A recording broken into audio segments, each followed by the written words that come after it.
Well, good evening, good afternoon, good morning, just wherever you are watching KMTV from. We are coming to you live on our central studios here in Monrovia. And today is Unification Day in Liberia. And so today is a very special day in Liberia. And it's, in fact, a national holiday in Liberia. So this program is also being relayed on Hot FM, and you can go to our YouTube channel to watch the show live. And we also have our app. You can go to Google Play Store and download the KMTV app. You can also go to Apple App Store and download the KMTV app and watch live the closing argument and all our programs on the app. So we are live in Bombing County on Puma FM 106.3, thanks to the management headed by Meloshi Rabot in Bombing County. Today we're going to discuss trending national issues, and we're going to have guest panelists coming on the show tonight. So good evening, good morning, good afternoon to you, Saint Tomalin Josh, and welcome once again to the closing argument. Good evening, good afternoon, wherever you are. Uh, Listen, it's good to be back on the closing argument. Today is National Unification Day, a holiday set aside by the legislature to give Liberians a chance to discuss unification issues, where we come together as a unified nation. But today, Liberia is more divided than any time in our country's history. We have a divided nation today, where you have folks on all sides of the divide, depending on which side you find yourself in. But the country is divided today, and we cannot call for unification at any time in our country history than this time. Now is the time, but with elections 148 days, the country is going to get more divided. And we pray and hope that whoever becomes president or re-elected will unify the country, because for development to prosper in our country, we need to be unified. That issue about the country Congo crap should be abolished.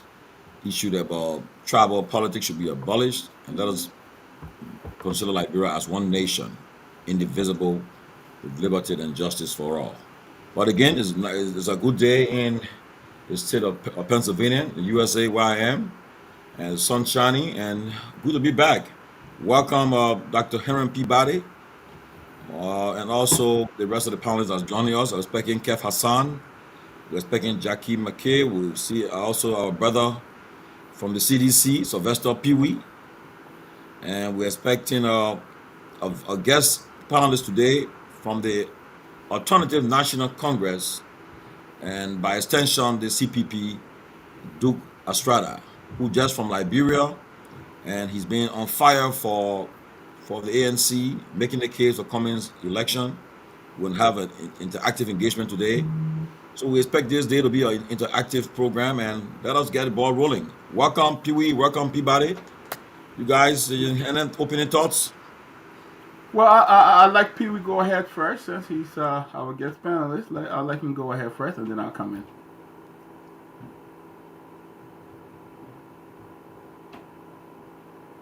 in. Thank you. Thank you, um, um, uh, Mr. Money, and thank you, Mr. Peabody. I think it's, as you say, it's a very great day legislation that went through to bring the country together.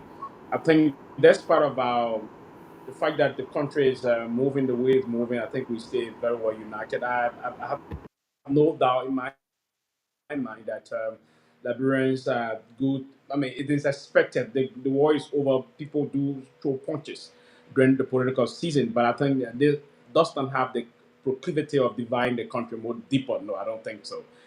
We will have our differences. We will disagree to agree. Eventually, we're going to put our thought process together in moving, protecting the democracy. That's the only country we have.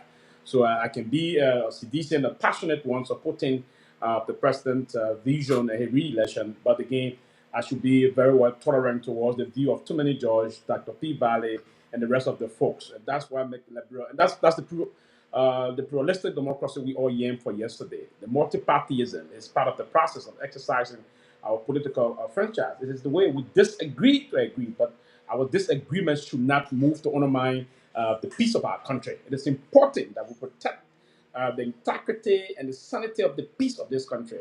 So I think, and as somebody reflected today, as we celebrated this day, the National Unification Day, I thought of extending olive branch to those that have heard. I don't know what I don't know about, but again, I said to them, it's time for peace, and I think peace is what we all should go for, to money. But I think the day is a day that we all should reflect on and begin to think moving to the national elections. So equally so, peace is just the gateway to any government. The success and life liberty for the Liberian people. I think today is the time that all Liberians should come together. Irrespective of our political views and all of that. I think this Liberians should be together in the interests of our country. At the end of the day, Liberia must come first. And what I realized, Tomalin said it. Liberia's a bit divided today. On political lines and different lines, Liberians are divided. But national unity is the key to our country moving forward. And on a day like this, I hope Liberia will reflect what makes them Liberian and the uniqueness of being a Liberian, and how can we come together and build a vibrant nation. So I think it's important that we all reflect on this day and see how we can come together as one people. So good to see everybody. Good to see everybody. And so Well, guys, with 148 days to this, what we consider the most consequential election in our country's history. Uh, just before we start the program, I just want you to take at least 60 seconds to talk about the National Unification Day, our holiday in Liberia. And at this juncture in our country's history, where we have the political divide, we have political parties are all gearing up for the elections, and we be hearing issue about the Concord country discussion being raised by some sides of the divide. And what's your thoughts about this holiday and the significance of this day at this juncture in our country's history? Mr. Pee-wee, can you just give us in 60 seconds your thoughts about this holiday and where we are right now as a country and people? Yes, the founder of this land were very key on issue about the reason why we legislated this act to celebrate on this day. It's very pivotal towards our country forward march. This process will also remind us of the nature of our diversity. Have this issue about Concord, indigenous type of politics in this country. We needed to move on. So the intent of this legislation did not go beyond the thinking of what other people may have thought moving forward, right? We have 16 tribes in this country. And how deeply diverse the country is. We have both Christians and Muslims. We have traditional leaders and the rest of it. So it's a very diverse society and the room for reconciliation. So we set this day out as a means of bringing the country together, trying to somebody reflect as to how we can keep the country peaceful, how we can coalesce, cohabitate, basically moving to the 15th political subdivision of this country. We have people from different walks of political processes and the rest of it. So it's important that we all sit and somebody reflect on this day, due to how I agree that the country is deeply polarized, but despite the issue that is important, we have a big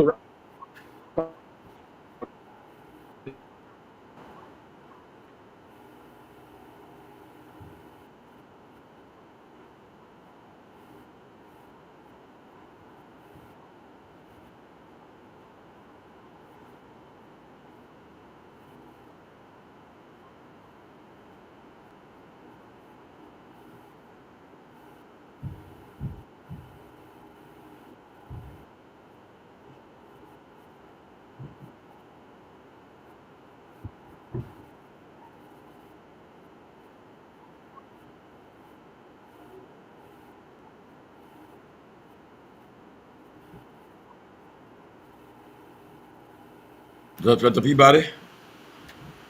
Yes, going back to your point there, especially when it comes to the divide,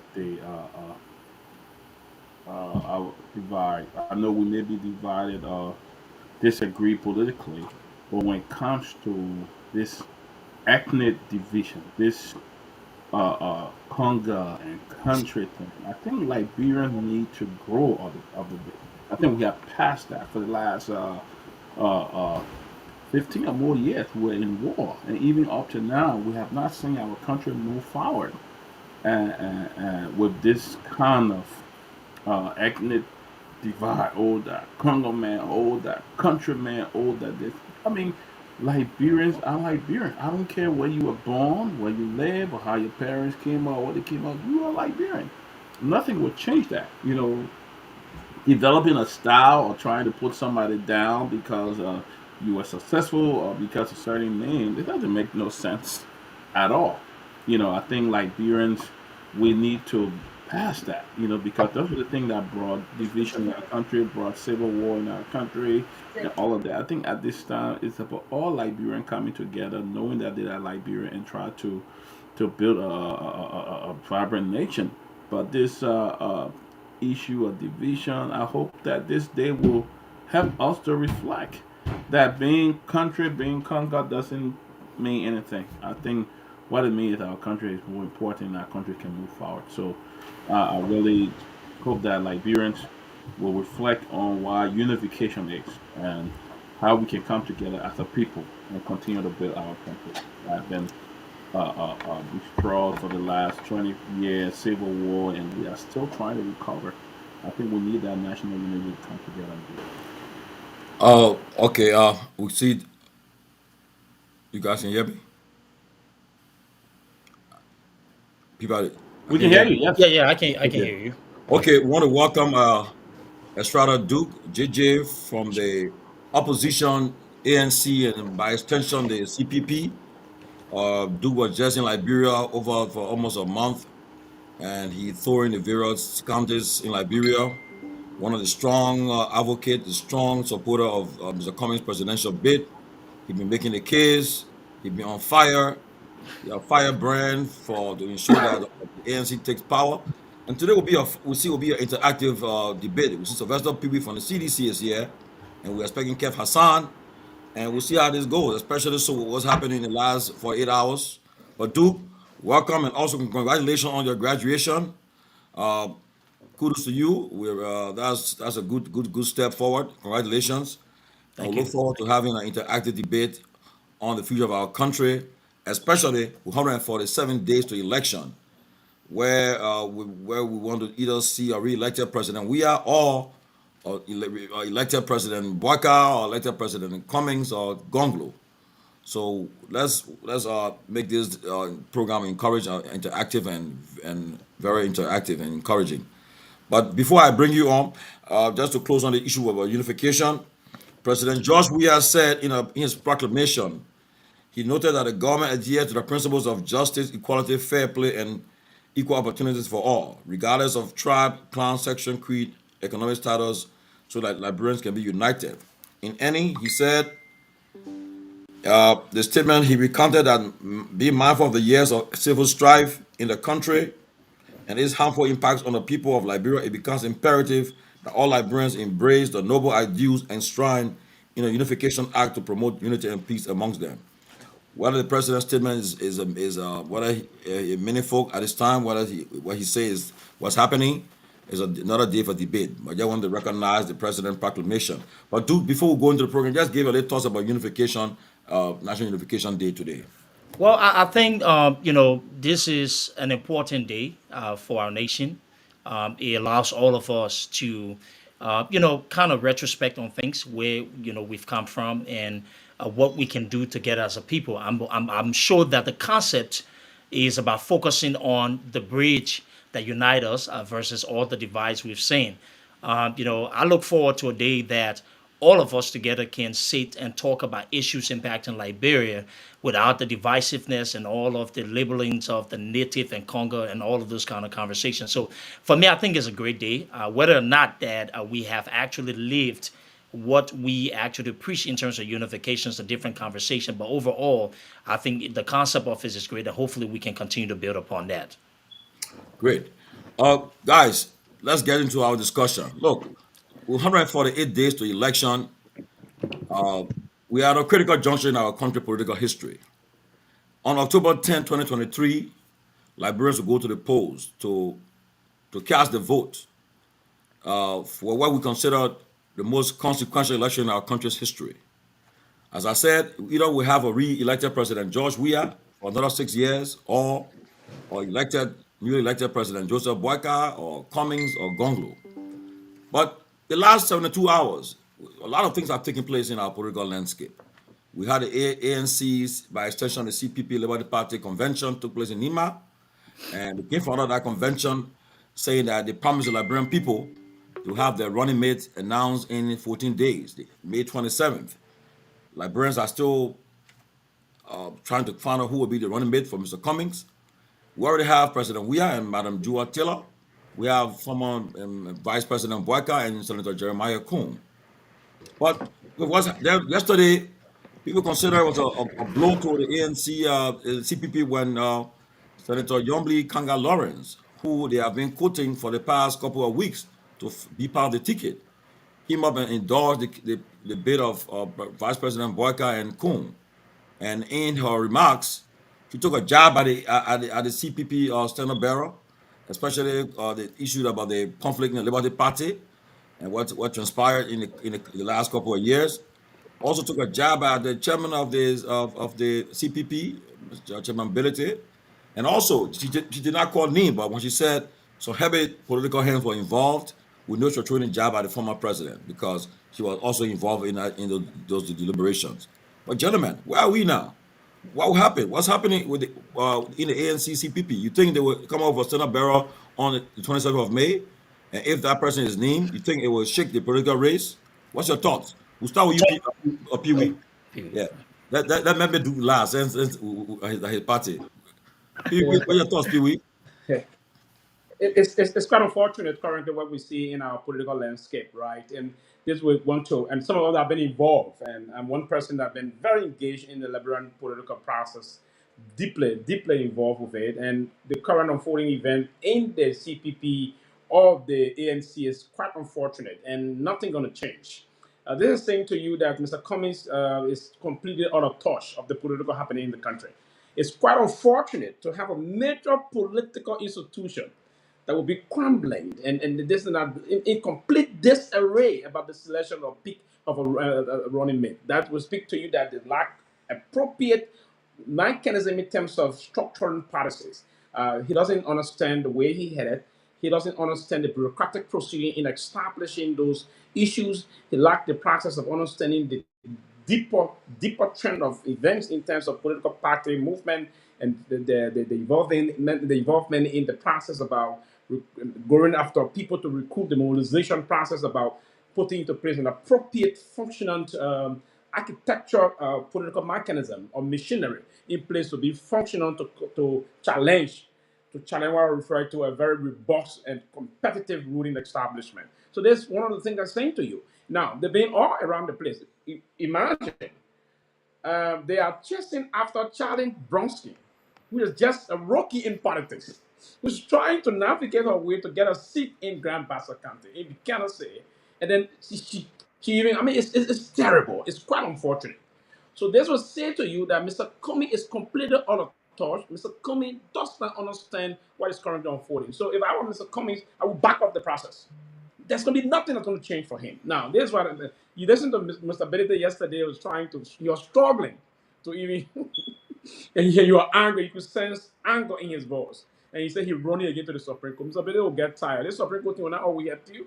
We need to muster up the courage here to now play baby play to run to Supreme Court. It's not our issue you run to the Supreme Court.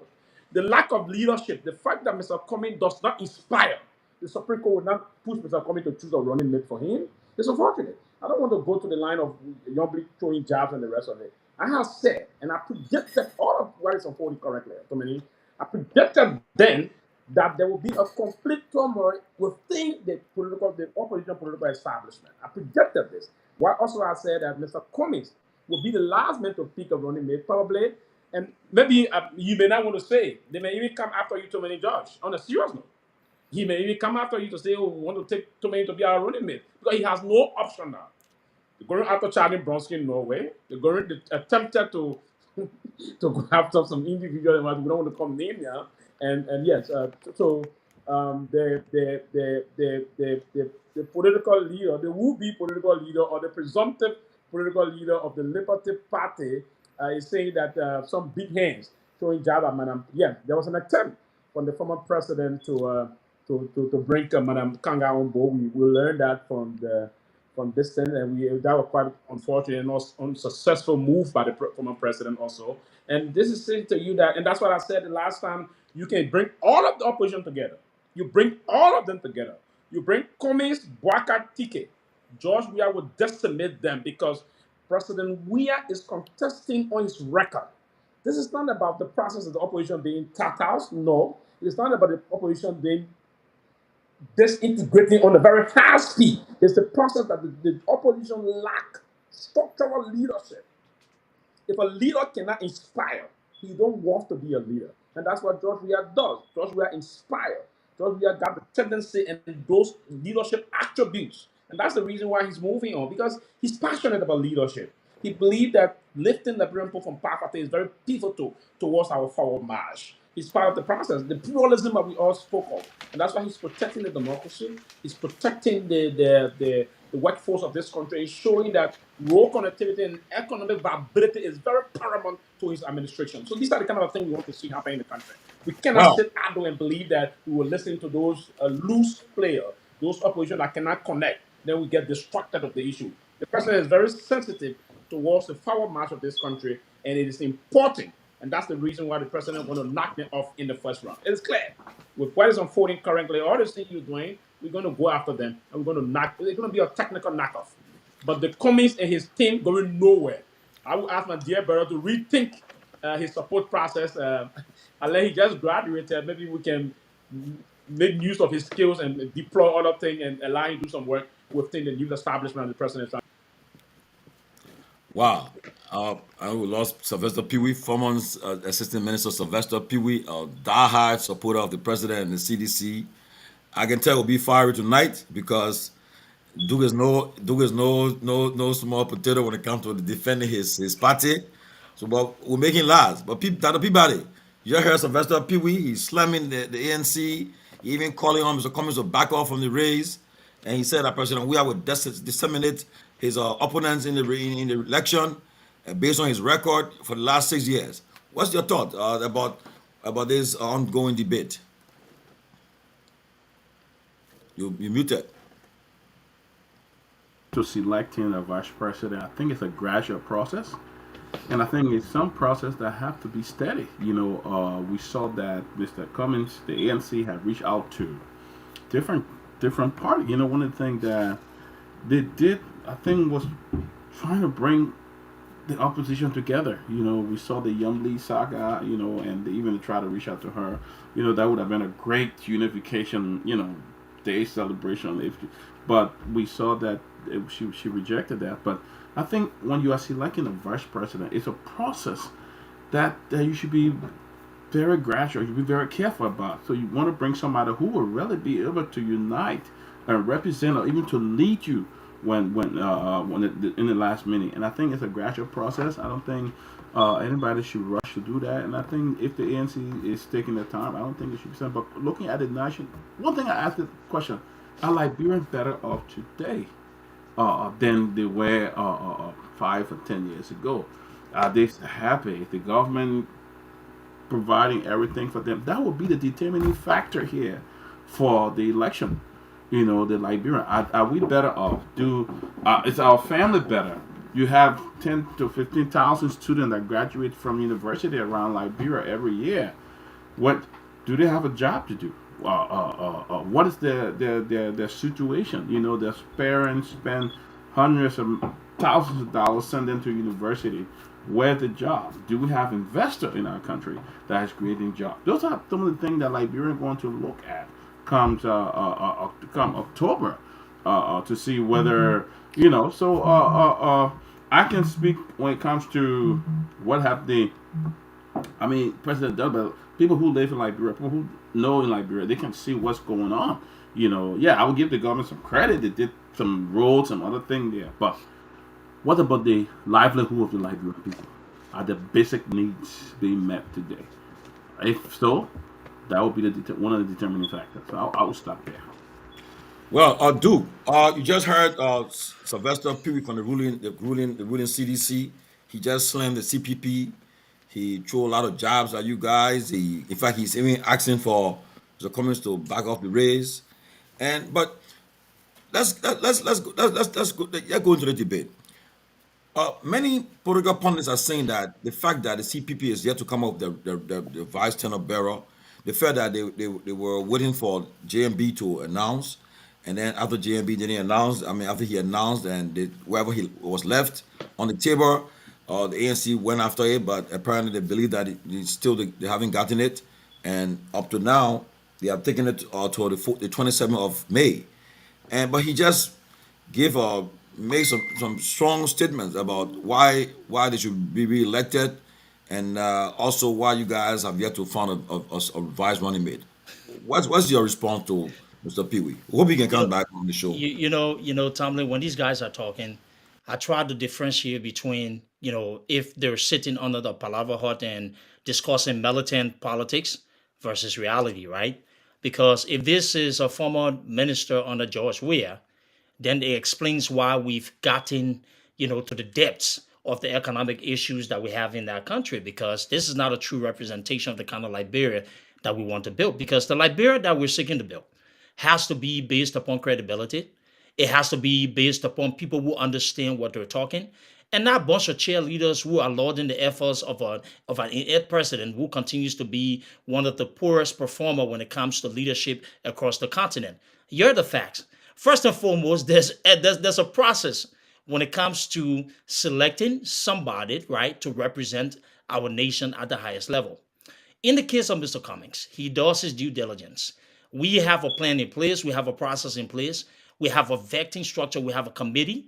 That committee goes to the names of individuals and it makes a decision in terms of who is the right fit.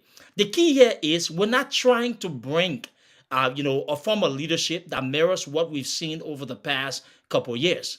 We want to bring something different that excites voters, but also provide the type of leadership and solutions, right, that we believe the Liberian people deserve. In this case, the person who runs along with Mr. Cummings will have to be part of that change narrative. What are we offering? We're offering a new Liberia that is driven based upon ideas, not one that's based upon militant politics or the president chairing squad. We want a leadership that gives every Liberian an equal opportunity. So we know who the vice presidential running mate is going to be. Now, let me stress another key part before I go into the extras that the gentleman said before. You know, when we had the recent convention, that was an opportunity for us to follow, the process and make sure that the CPP was finally coming up to people and letting them know that Mr. Cummings is their face. In addition to that, we made a decision.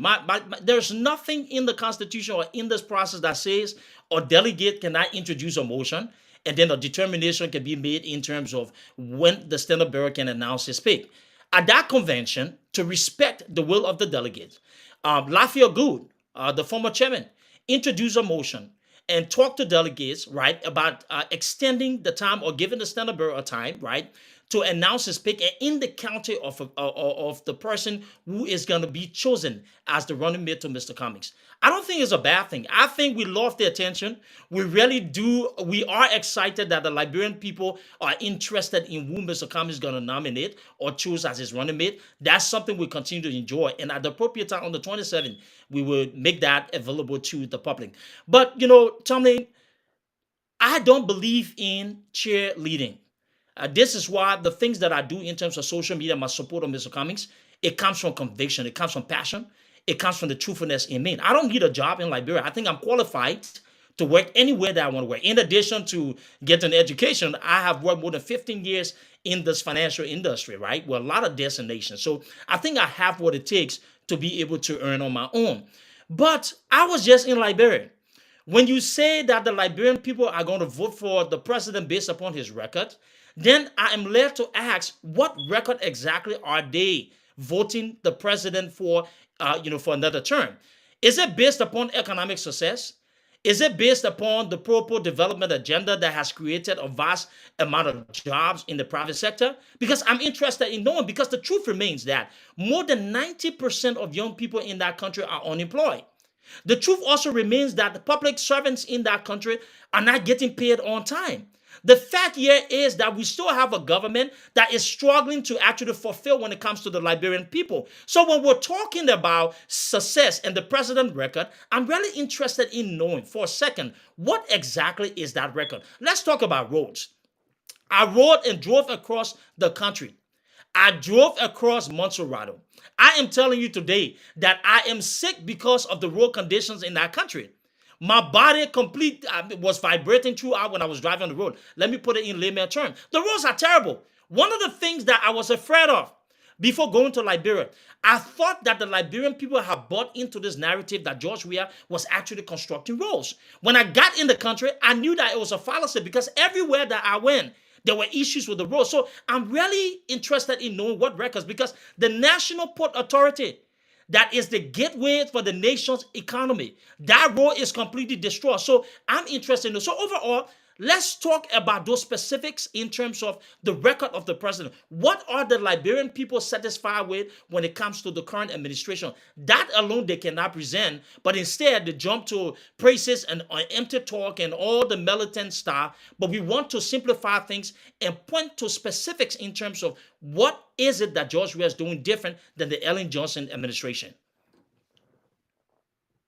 Uh, before we go back to what you just said, let's go back to this VP pick, because your critics of the CPP are saying that you guys went after Jeremiah Kuhn, you went after Yombli Kanga, and it shows that it shows that these people are important. If they wanted them on your ticket because you wanted them to feel that they have confidence in them, they could make a difference and help Mr. Cummings. But in that line, the CPP they weren't successful in getting them on the ticket. And now, especially listen to Senator Yombli Kanga Lawrence's statement yesterday, where she said she could not see herself forming an alliance with the CPP or Mr. Cummings for several reasons that she mentioned. So do you believe that what the critics are saying, that you guys are struggling to find a VP pick, or that people don't want to run Mr. Cummings for different reasons they're giving? Because the top people will be more excited. Have a lot of people want to run with VP Boycott. They were all after him, and so as compared to Cummings. What do you say to the critics? That's politics. It's propaganda, right? What can we point our hands to as reality, right? Here are the facts. Jeremiah Cohn is somebody who's a Liberian. Jeremiah Cohn's name was actually thrown forth, right, and presented by people who are close to him. As with any process, when the Liberian name is actually submitted, it is vetted. The committee, after reviewing from the initial stage the suggestion of some members to go with Jeremiah Cohn, right? I think it was in the beginning process, the first step. They determined unanimously that Jeremiah Cohn did not fit into the change narrative. We respect him. We respect the people who decided to throw his name forward, but we also alerted his team that unfortunately, because of where we're going, the direction that Mr. Cummings was going in with his vice presidential pick, he was not the right fit. And we move on. So this thing that people are chasing Jeremiah Cohn is all politics. Those are just people trying to push things. In the case of Yombli, look, I wouldn't sit on this platform to be disrespectful to Yombli Kanga. I think that, in our body of politics, we need to show more respect to women. I think they deserve a place in our body of politics. But with the truthfulness in my heart, I just think that Yombli was not ready for the spotlight. Okay? Because, this was about the people of Grand Bassa. This was an opportunity to see the value in understanding that Grand Bassa needed to be at the forefront of the national conversation when it comes to leadership.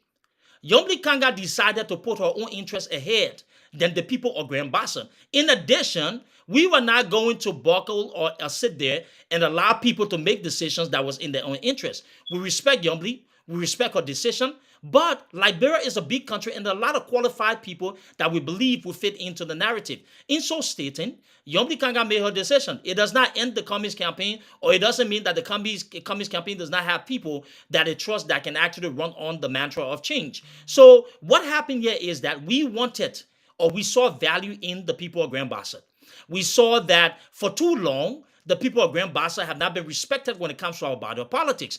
And we thought that this was an opportunity on the biggest stage to give Grand Bassa the opportunity to be represented on when it comes to national leadership. She blew it. So in the end, we wish her well. But I'll tell you this, though, Tomalin, we know who the vice presidential pick is going to be.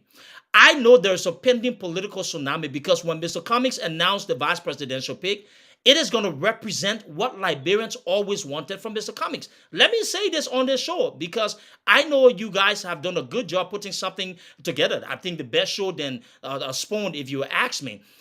Let me say this. Liberians became a little bit disappointed that Mr. Cummings formed a partnership with some of these individuals now who are presenting themselves as change agents. If you listening to a lot of Liberians, some of the concerns is that Mr. Cummings should not have joined those people. I think the decision to name a vice president, when that person is actually announced, it is going to restore the hopes of all of those people who saw no value in, working in partnership with individuals that they have some issues with.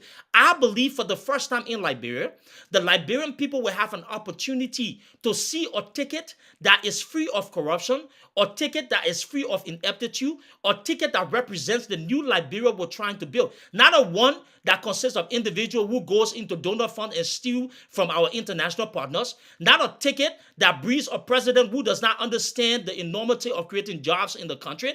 Not a ticket that's got a vice president who still does not understand the value of women empowerment in that country, but a ticket that checks all the boxes in terms of our values as a nation and gives Liberia its rightful place when it comes to the international community. So we do know who the vice standard bearer is going to be, and I am confident that when that person is announced, the Liberian people will then again believe in the vision and values of Mr. Cummings.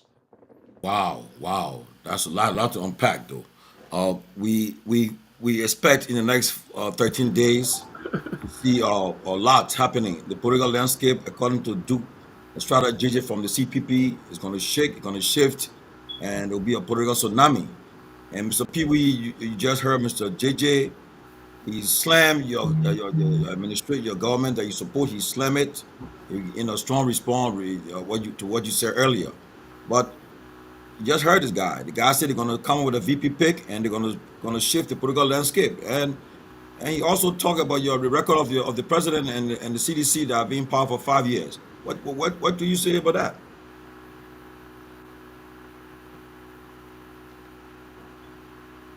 People having a problem? Got a Peabody?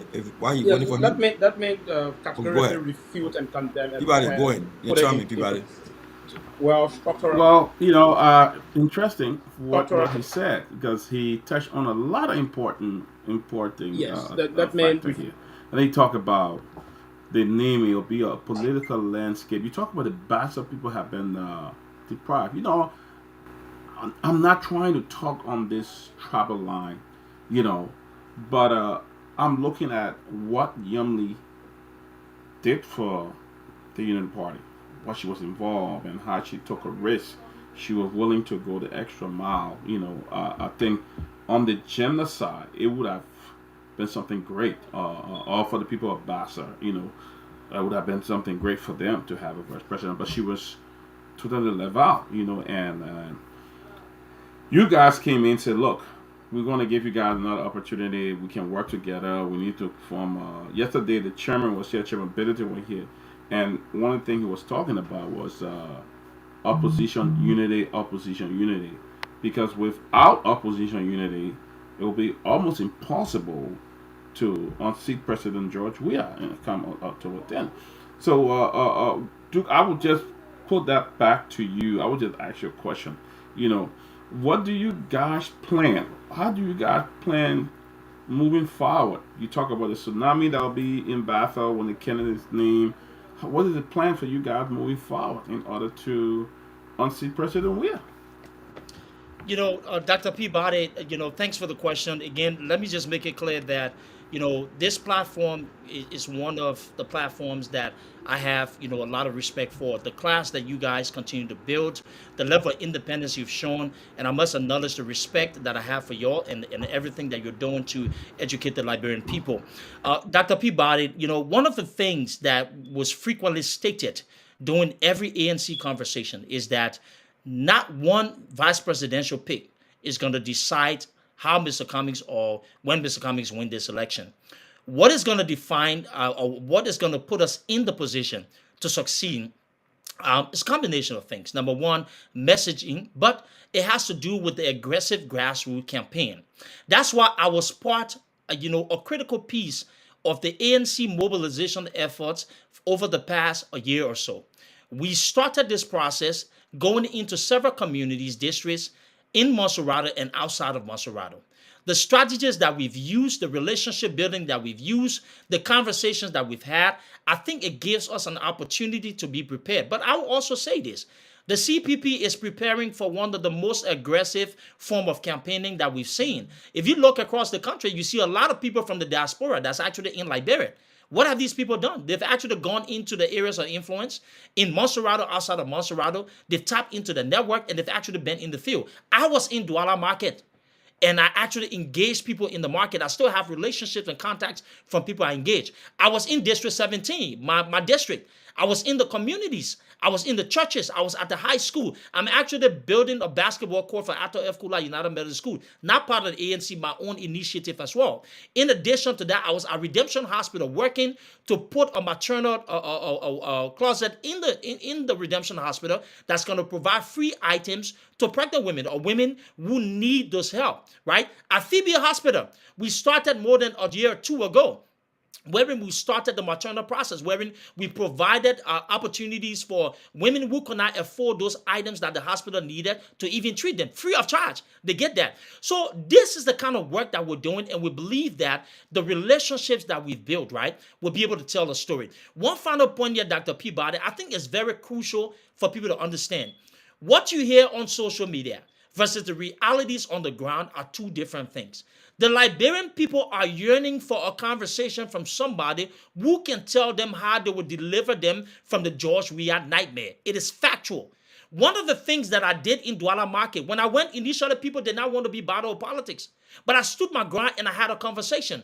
The glaring truth is that across the market, from our people, our old man there who was selling the widow market, the little small markets and stuff, and trying to make ends meet for the children. Across from them were foreign business owners who were dominating our small business landscape. So what that is that these people are in control of the markets. So I saw a woman who I've known for more than 30 plus years. As a young man, I would used to go catch car from Douala to go to CW to school. And this woman still remember me, and it was so amazing to come in touch with somebody like that. But here's the thing, though. Here's the value in why I brought this point. That woman market was still the same way. There was no growth. There was nothing. So I thought from a practical standpoint, from a professional standpoint, how is it the man next door just came to this country and he has this thing. He's a wholesaler now. He's supplying to these marketers. They're paying him, right? He's basically in control. Why is it this old man that's been selling for 30 plus years has not found a way to expand her market?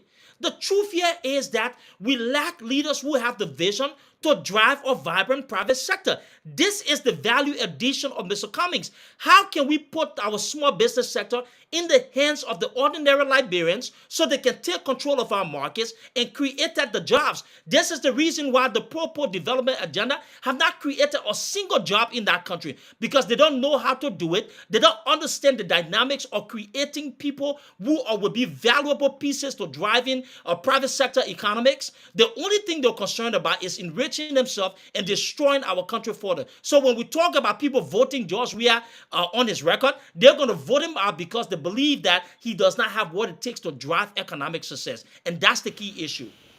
Oh, lot. Sylvester Pee Wee, look, you just heard Duke just from Liberia. I think I met. Somebody, I can come in here. yeah, I come in there. I come to you. So he just from Liberia. He was there for a month. He went through a lot of went through the country. In fact, I met him. I met him in Liberia, and he's coming back from an eye opener from where he had physical engagement of the people. And he just slammed the slammed President Weah administration.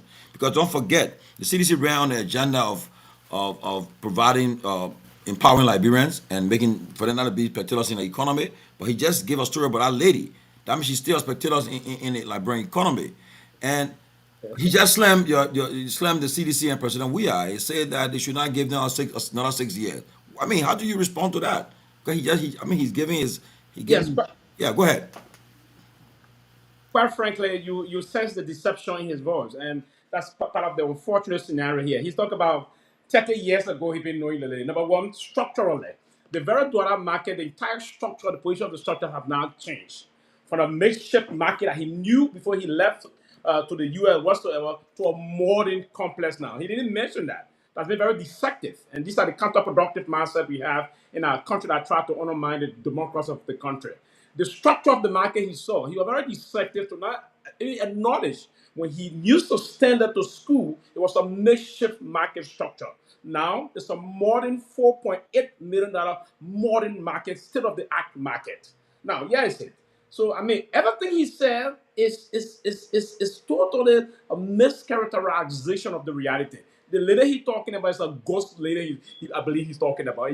He's just trying to create a scenario that he wouldn't relate to. On a more serious note, because one, the very structure he's talking about has been it's been remodeled to what we call a very modern market here. So the issue, there's no lady that he met that been there for the past 3 decades. That's a complete misinformation, and I will ask my brother Duke to stop the deception and move forward. Now, moving back to the issue here, he spoke about because if you are to go to the very dollar market we talk about now, we talking about where his region, where he went.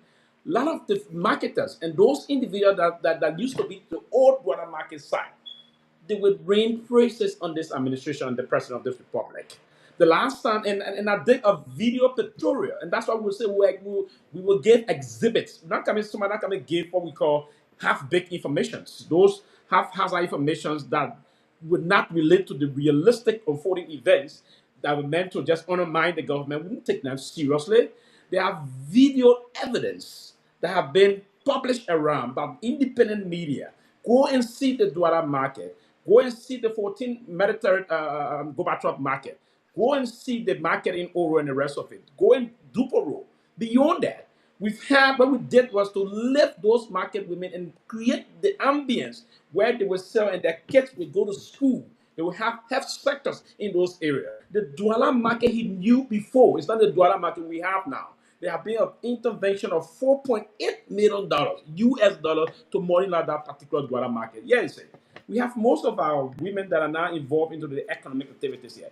They go through their daily rigor to ensure they contribute towards the local economy of this country. And that's why most of them, how do you think most of the women in this country send their kids to good private schools? Most of the market women you see in the Douala market send their kids to private school. It is because they've been given the opportunity to lift themselves from poverty. This particular proper agenda, this proper Well, We hope Sylvester can yes, come back. until he comes back, tumbling. I always say this: there's the reality, and there's propaganda. Here is it: the proper agenda is working, but this man does not have stable internet connectivity. It tells you about the level of deception. But listen, I respect people platforms. I respect what you guys build, and I don't come to spew fallacy. I just inboxed Dr. Peabody pictures of me in Douala Market. I want Dr. Peabody, if it's possible, to put Yeah, that on the screen. can you guys, people, I just got to put it up. Yeah. I want Pass it I to the want guy here. I want the Liberian people to tell me where in that particular market represent this wind of change and this totally I mean whatever he's trying to describe. The truth here is I remember those grounds. Those are the same grounds that I walked on to get in cars. The same area. There is nothing that screams development when you go into those places. Let's be real. Look, Tommy, I don't have to sing praises. I don't need a job in government. I don't need the mercy of any politician. You know why I speak? I speak from the truthfulness of my heart because really, all that drives me is passion. Truthfully speaking, all that drives me. I went to Liberia. Some of them will only talk. I bet you they will only talk because they're being sponsored by government officials, right? Or they're being sponsored by individuals. My entire trip to Liberia and the work that I did for the ANC, $5 of it had nothing to do with the ANC. Those were my individual money. The gas, the cars that I used to travel into the counties, all of the things, the people behind me, all of those things that we did it because of the passion and the love in our heart. How many people would do that? So when I speak, what do I gain from lying on the government? Let me tell you something interesting that happened. I will send you a video. When I went to Redemption, in the goodness, we're trying to do something to help the community. When I went to Redemption Hospital, they had trash in front of the door, the room that we're trying to use to launch this particular project. You know what I told the people? We will not go live in here with the trash. Even though I dislike the government, I think the government is not doing it. But there's no way I'm going to put on the media the pile of trash in front of Redemption, in front of this place here. I will not do that. And you know what I did? I stood my ground and I talked to the hospital administrator who was giving me a hard time that day. And I said, you know what?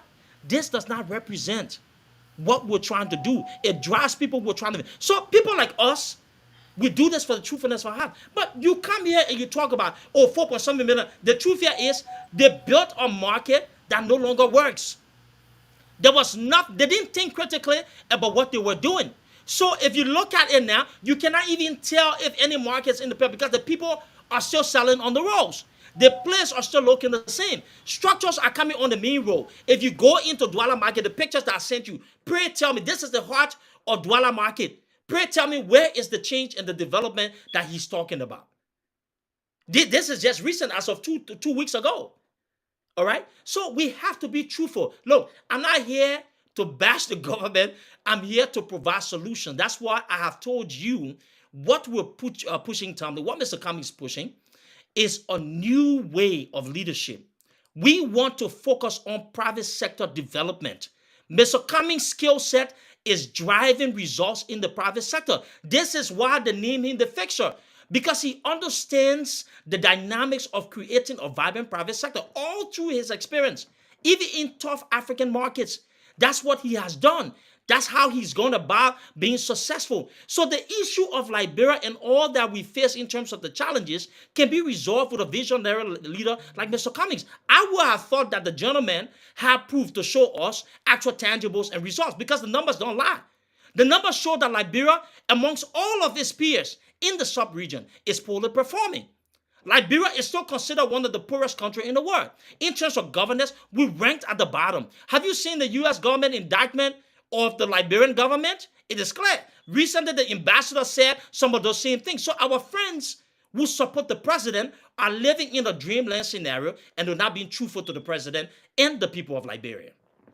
Okay, before that people are coming, that people they ask, they put in the pictures. Okay, but Duke, quickly, I know before you went to Liberia, and there's this notion that Mr. Cummings is not attracting, his message is not resonating with the people. He's not attracting, people are not gravitating towards the CPP and to Mr. Cummings' presidential bid. But what was what did you find out when you went to Liberia, that the notion that that today you talk, when you travel across the country, you talk about President Weah, talk about JMB. But what did you find out during your time in Liberia about that notion? Tell me, you know, I keep saying that no longer will I mind the politics of Facebook over the reality. You know, I think it is all propaganda when people say nobody knows Mr. Cummings. They know who Mr. Cummings is. And I'm not just saying Maserati, I'm saying in the counties as well. They know who Mr. Cummings is. I remember after several days in Liberia, I looked at Emmerich and I looked at the people. I said, you know what? This man's got the chance to pull this thing off. He knows that. He understands. One of the things that people will tell you is that, look, tell your people to come on more and talk to us. We heard about this man, we know of him, but we want Mr. Cummings to do more engagement and talk to us, right? So to understand, in fact, one of the things that was surprising to me, people will tell you up front that they blame the Unity Party for what they're facing now with the current administration. I know several people. The only people who would be hardcore boycott people are some of those people who are traditionally tied to a certain extent, but they're in the minority. But if you go into like the dweller market or the realtor market, for instance, the people will tell you, look, we want somebody, politicians can't hear talking stuff. We want people who will tell us what they're gonna do. They're not looking. So I was very, very excited. Actually, I left with some ounce of optimism. I left understanding that the work is not going to be difficult. And as for this, look, Liberian people make the Liberian people business hard. Liberians are not hard. The people just want to feel part of something. They want you to make them feel valued, to understand that you know what, my opinions matters, right? What you are trying to bring in terms of governance, it has to make me feel like I'm wanted or I am going to benefit in somehow. And it doesn't have to be monetary, but they want to understand how this is going to change their lives as well. So I was very optimistic. I think the president is an unpopular president, to be honest with you. I think Liberians are just waiting for election day to let go of the president. But if you ask me, I know for a fact that Mr. Cummings can pull the win up in Liberia come October. Wow. Wow.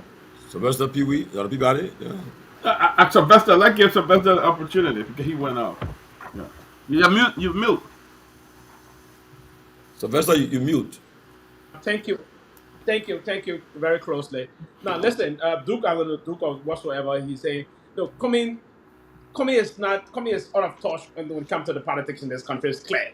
And the numbers will say this for you. Before, even when I was very active with New Progressive, I did a kind of tracking tool about the numbers in the politics in our country. Coming will always come distant third. And if we are not mindful this time around, he will be coming sometime distant fourth. Right? So coming is nowhere in terms of that. Now, getting the whole noise about corporate thing in America and versus this is talking about running a structure of government. It's totally a different ball game here. And Ambassador Weir have been tested, and now he's going to contest on his track record in this country for the next term of the presidency. Let me say this here. If we will come time to time, he was saying some things about if the PAPD created job. Of course, the PAPD created thousands of jobs. And I don't want to go there. We have thousands of Liberians being lifted from poverty. That is a clear manifestation that most of them leave. Some of them left from shanty structures. They're now living in modern area. The young people are progressively moving about here. The competitive process of our schools and the rest of it is school. The rate of positive results coming from wire is exponentially moving forward. And it's a huge thing. For instance, Tomalin, I would divert a little bit. I just came from Lofa where I did my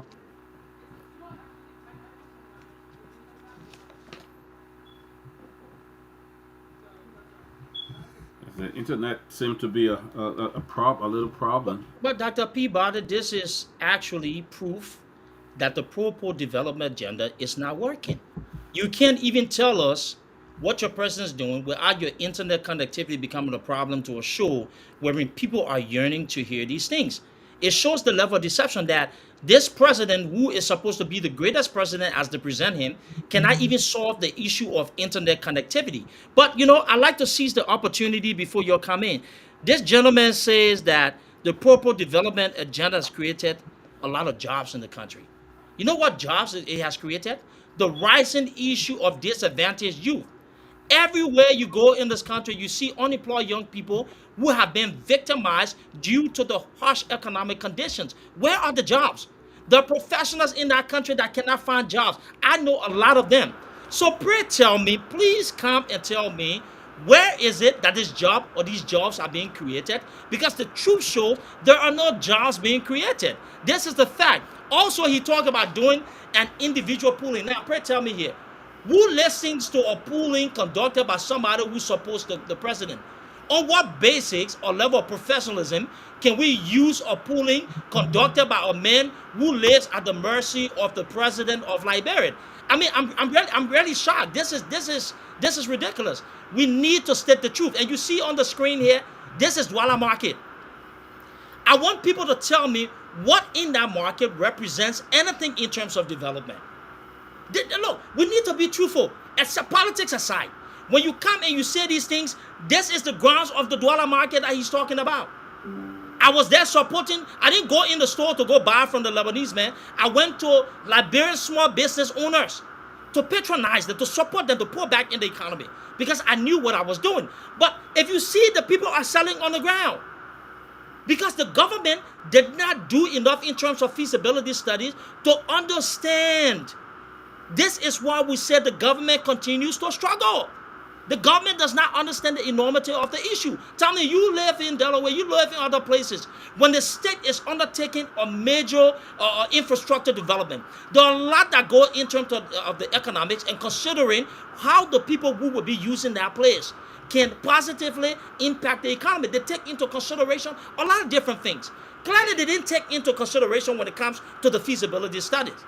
You understand me? So, in that video you see, I was actually, my temperature was 100 and some more degrees. I was down with malaria. Okay? I was down with malaria talking to the people. So, this is the height of deception. But, clearly the man can't stay online to discuss his government and he's suffering from internet connectivity. But you want us to believe that the country is working and things are actually good for the Liberian people. Hey, let the people be the judge. But as it shows here, somebody's telling the truth and somebody's using propaganda. I'm not the one with the propaganda here. Okay, want to welcome George Kanentule. He's a stalwart, one of the founding members of the Liberty Party. I think I heard he now supports the candidacy of Vice President Boyka. And welcome to the closing argument. And I know he's been having some strong words for the Liberty Party present leadership under the leadership of Musa Ability. But welcome, and you can chime into the discussion. We're talking about the record of the CDC and why President Weah, Sylvester Peabody is saying that President Weah and the CDC will be given another 6 more years because based on the record. And Duke Estrada from the CPP is saying they should not be given 6 more years. Instead, the Congress will be given 6 more years. You here supporting Boyka, I think. You want Boyka to be given 6 years when they were just in power a few 6 years ago. And people are saying they shouldn't give Unity Party a third term. So we'll give you opportunity to give your open comments and to chime in the conversation. Thank you. Thanks, Guy, for having me on the show. This is my first time appearing here. I appreciate the opportunity. It's good. I know I called into the show yesterday. It's like this. Yes, I do support the candidacy of Ambassador Joseph Yimam Boakai. And my choice of Boakai stems from both personal relationship. That's just a way of a disclaimer. I have a personal relationship with Ambassador Boakai. I've been knowing him for almost 40 years. And, in fact, over 40 years. Over 40 years. We've had a close relationship. He's almost like a family member of mine. So I consider him a father figure. So, but based on the discussion that I came into when I was listening in, my choice of Ambassador Boakai, as much as I know him personally, I also can vouch for his character. And one of the things that we have been lacking in our leaders over a long period of time is the issue of character, the issue of honesty, the issue of not perfection, but honesty. The ability to communicate the reality to the Liberian people have been lacking since Tolbert. Since the death of William V.S. Tolbert, our leaders have always taken the people as an afterthought. Our people have not been in the fold of all our developmental initiatives. It's like people do things, capital projects are performed or are carried out because of elections or because of the desire to woo voters or to bring people on their side, but not really to improve the material well-being of the voters. So when I listened to what Sylvester was saying, I know fully well that yes, you raised a very important question. You know, a very important point that Ambassador Boakai was just there 6 years ago with as vice president of Madame Salif. Somebody would say, "Oh, President Tolbert was vice president for 19 years, and in our present reckoning, he should have been disqualified from becoming president of the Republic of Liberia, being that he was part of the Todman kleptocracy, if you put it that way, based on Madame Salif's definition of that regime. So, and he turned out to be the most progressive president in the history of our country, despite the TWP Congo country divide and all the different things that mattered. He brought about, he was so forward thinking. He was in another time. And because of that, he lost his life. He wasn't only for us in Liberia, it was also for the globe. So I believe that Joseph Boakai, seeing the excesses, the missed opportunities, and a lot of things that Madame Salif did not do well, and that's why she's fighting to stop Madam Joseph Boakai from becoming president of the Republic of Liberia. So Joseph Boakai seeing all these things, the excesses, the missed opportunities, the malfeasance and everything. And we all know that vice presidents are almost like they are just passengers along. It's always been like that. Vice president doesn't have a lot of voice. It's That's how the Constitution of the Republic of Liberia is set. He functions, very limited capacity. So as a result, uh, the excesses, the missed opportunities can be there are baggages that he has to carry for the rest of his life, and I think that propels him, that informs the decision to come back to right some of those wrongs, and also I know because. Omer Boka, as much as he's old, those are things are givens. We cannot defend it or say, oh, he doesn't have the agility and the youth again. Unfortunately, even Cummins is no longer young, but he's not as old as Ambassador Bokai. But Ambassador Bokai has something. He's a disciplinarian. And I believe that Liberia, at the state that we are in right now, we need somebody to come and restore integrity, respect for our institutions, and respect for governance. I think that's what I'm looking for right now. And then after 2029, when we have restored a semblance, not only just a semblance, but the reality of a very functional society, or society of rules and laws, a society where corruption is not eating at our fabric anymore. Not only corruption in terms of financial corruption, but moral corruption, moral decadence. Ambassador Buckeye doesn't have any girlfriend lying in a corner. He hasn't, even when he was vice president, much younger. He wasn't that kind of individual. So, and I also know one thing, that Ambassador Buckeye is not going to be passing vouchers at the Ministry of Finance to finance different aspects of his life, like the current president is doing. And so those are the things that that cause me to stand up and say I will support this man. Not just the fact that my political leader Yomblikanga Lawrence is already supporting him, not just that fact, but some of these things, because we need somebody to restore integrity and respect to Liberia once more. Okay, before Peabody coming. Well, let me say this though. I was in Liberia for Peabody said was there recently too. I was there for a month. I just came back about about a week or two Yeah, ago. I'm aware. Yeah. But what I noticed, what I observed, honestly, when he asked Liberian, everywhere I went to Bong County, Nima, Maigibi, and Montserrat area. I spent my time there. When I asked the people in Liberia, whenever I found myself, I asked them, for asking everybody, you guys have voted. Yeah, we voted. I've registered. Yeah, registered to vote already. When I asked them who you voting for, they would tell me, "Oh no, we can't. That was secret." I said, "Okay, fine." But then when I asked them, if you voting today, tomorrow you voting, what you meeting you voting for?" They said, "My brother, no job, no job. We suffering from time, all problem happening." So now, but so far, I brought this out to say this though. I listened to all the major candidates. I have not heard any one of them, I think, besides Cummings, talk about how they will create jobs in the first 100 days. Okay, I heard Mr. Vice President Barker say he rescued the country. He's gonna do his road. But right now, the major thing Liberians are faced with now, they are asking, they want job, they want to be employed. Okay, they want to be employed. So I will go back to Duke, or Peabody can chime in to talk about that issue. The meeting Liberians are faced with right now, they're asking, they want jobs. And so far, I've heard from all the candidates. I only hearing them talking about their record and other stuff they did in the past and what they have done. They're not addressing the issue about jobs. How Liberians will get jobs to be employed to better their lives. But do you can just get a chime in and go Yeah. back to Peabody or Cunning truly here. Yeah, Yeah. Tomlin, I'm loving the closing argument, and I like to, tell the listening audience that it is good when you have people who are not federally indicted criminals talking about issues that represent the interests of our people. Truthfully speaking, there's some level of credibility that comes with that. That there's this genuine feel for the conversation, and we respect that. And so these are the kind of platforms that we need to encourage more than platforms that are being ran by individuals who are criminals, who have orchestrated some of the worst crimes in the United States of America.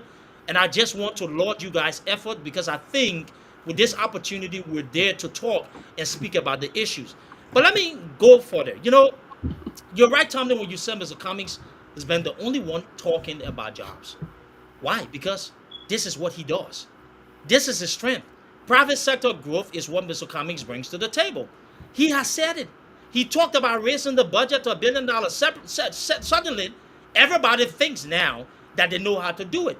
He talked about short-term economics, the middle term, and long term. He brought life into ecotourism. The next thing we know, everybody trying now to go to the Patawi waterfalls and do something in the Limbasa and all of those places there.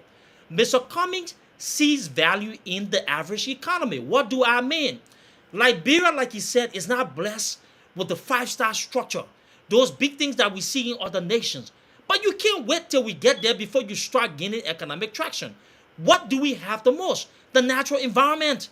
Those natural environments that with the right leadership and the right type of security protection for our people and travelers, we can start kickstarting our economy. So he speaks highly of ecotourism. He sees how it can drive the economics and private sector job. Look at the Dominican Republic. If you've been to the Dominican Republic, how different is it from Liberia? Absolutely not. You get up into a big area with a bunch of coconut trees, with all of the resorts there. At the end of the day, you drive back to the airport. They're using the natural environment to tap into it and create some level of economic flexibility as well. These are the things. Mr. Cummings talk about National Youth Service. He values the importance of young people in creating jobs because you know what, by the way, they are one of the most, right, economic negatively stricken group. What do I mean? Young people are out of jobs in our country. They make up the majority of our voting population in our nation, and we've not found a way to put them to work. So he believes in the National Youth Service. He believes in an opportunity to give them the right skill set that they need to thrive in the Liberian-driven economy as well. He believes in equal participation for women, that women need to be at the forefront of leadership in our country. All of those things we can use to gradually kickstart our economy as we're looking forward to building those five-star structures, right, that can make us a competitively global economy as well. Now, the problem here is when I hear people telling me that a man who sat in government for 43 years and did not bring anything in terms of value leadership is going to be the one that's going to create an economic shift, it is laughable. We talk about fighting corruption. I like when the brother said he wants his candidate to fight corruption, but is it true? You heard the facts. After Joseph Boyka supported the Doe administration to execute 13 Liberians for corruption and called them Congo, after that was done, Liberia hasn't been the kind of country that it needs to be. Remind you, let me repeat, 13 Liberians were executed under the foundations of tribalism, Native and Congo, sponsored by Vice President Boycott, right, in his administration, the administration of Samuel Doe. When those people were executed for corruption, what happened next? These are the conversations that we should be having. Guess what happened? If you go to the report by the United States government that was actually authorized by the late Senator Ted Kennedy, in that report, Ted Kennedy suggests that there was misappropriation of US dollars at the Liberian Produce Marketing Corporation during the time that the former vice president served in that capacity. So how can we fight corruption when we still haven't found answers to all of the things that were listed in that report? In addition, How is it somebody who's been part of the face of government for 43 years with nothing in the record that shows that they've actually built a private sector or they've been a vital piece towards resuscitating our economy? Tell us today that in a globalized economy wherein people now are using AI technology to usher in economic revolution, that a vice president who still does not know how to turn on a computer is going to create jobs in the private sector. No, let's be serious here. I don't like George Weah because of what he has done to our people. But we cannot afford to replace George Weah to another Weah in Joseph Numa Weah Boyka. It's not going to happen. There are similarities.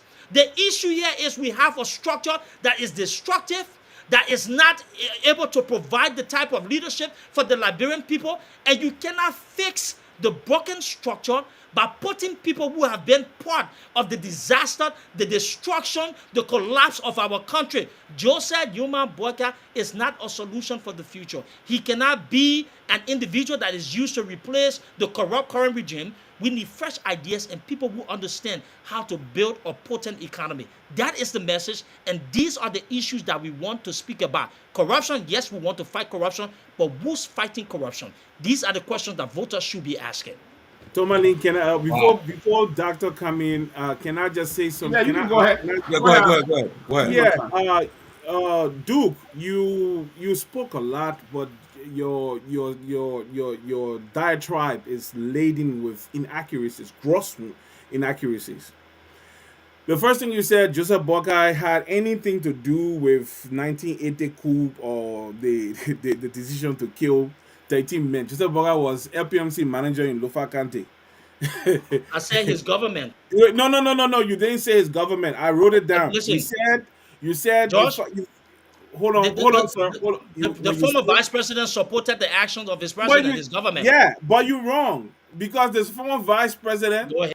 was not even close to power. He was a local LPMC estate manager in Lufa County when the coup Who took was place. indicted in the U.S. government report for corruption? Yeah, but can you show us that report? We would like to, because let me say something. When you want to cast aspersion or impugn the character of men, it's always good to The report has been bring circulating. A lot of evidence people are seeing so the that we can report, see it. Yeah, and I can provide the we report, and can I will do this provide it. back and forth, sir. We can do the back and forth. You gotta, when you were talking, I gave you a chance. I wrote down, and then I came with my rebuttal. So let's do it in a civilized manner, please. Uh, Joseph Boyka, yes, and he has been around around governance for 42 years, but he actually only occupied offices in government for 25 years. That is a fact that we want to always convey. 42 years is a fallacy. He was never in government for 42 years. He started coming to government.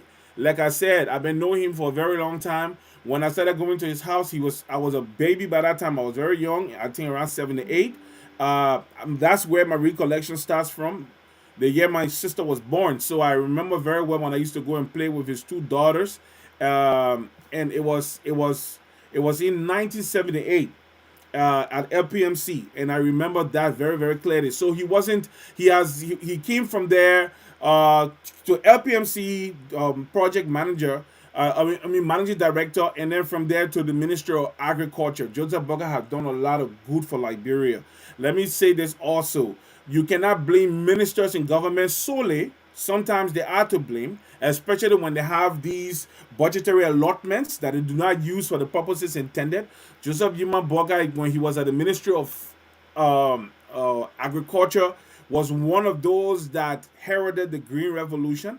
And in Liberia, we're producing our own rice and buying our rice on the local market under people like Joseph Yuma Boyka. But this is the point that I want to come in, Doc, before you come in, please. You said he cannot create jobs. Let me say this to you. You cannot. We will never build a vibrant middle class. We will not enhance the capacity of small and medium scale enterprises unless we bring sanity to our governmental processes.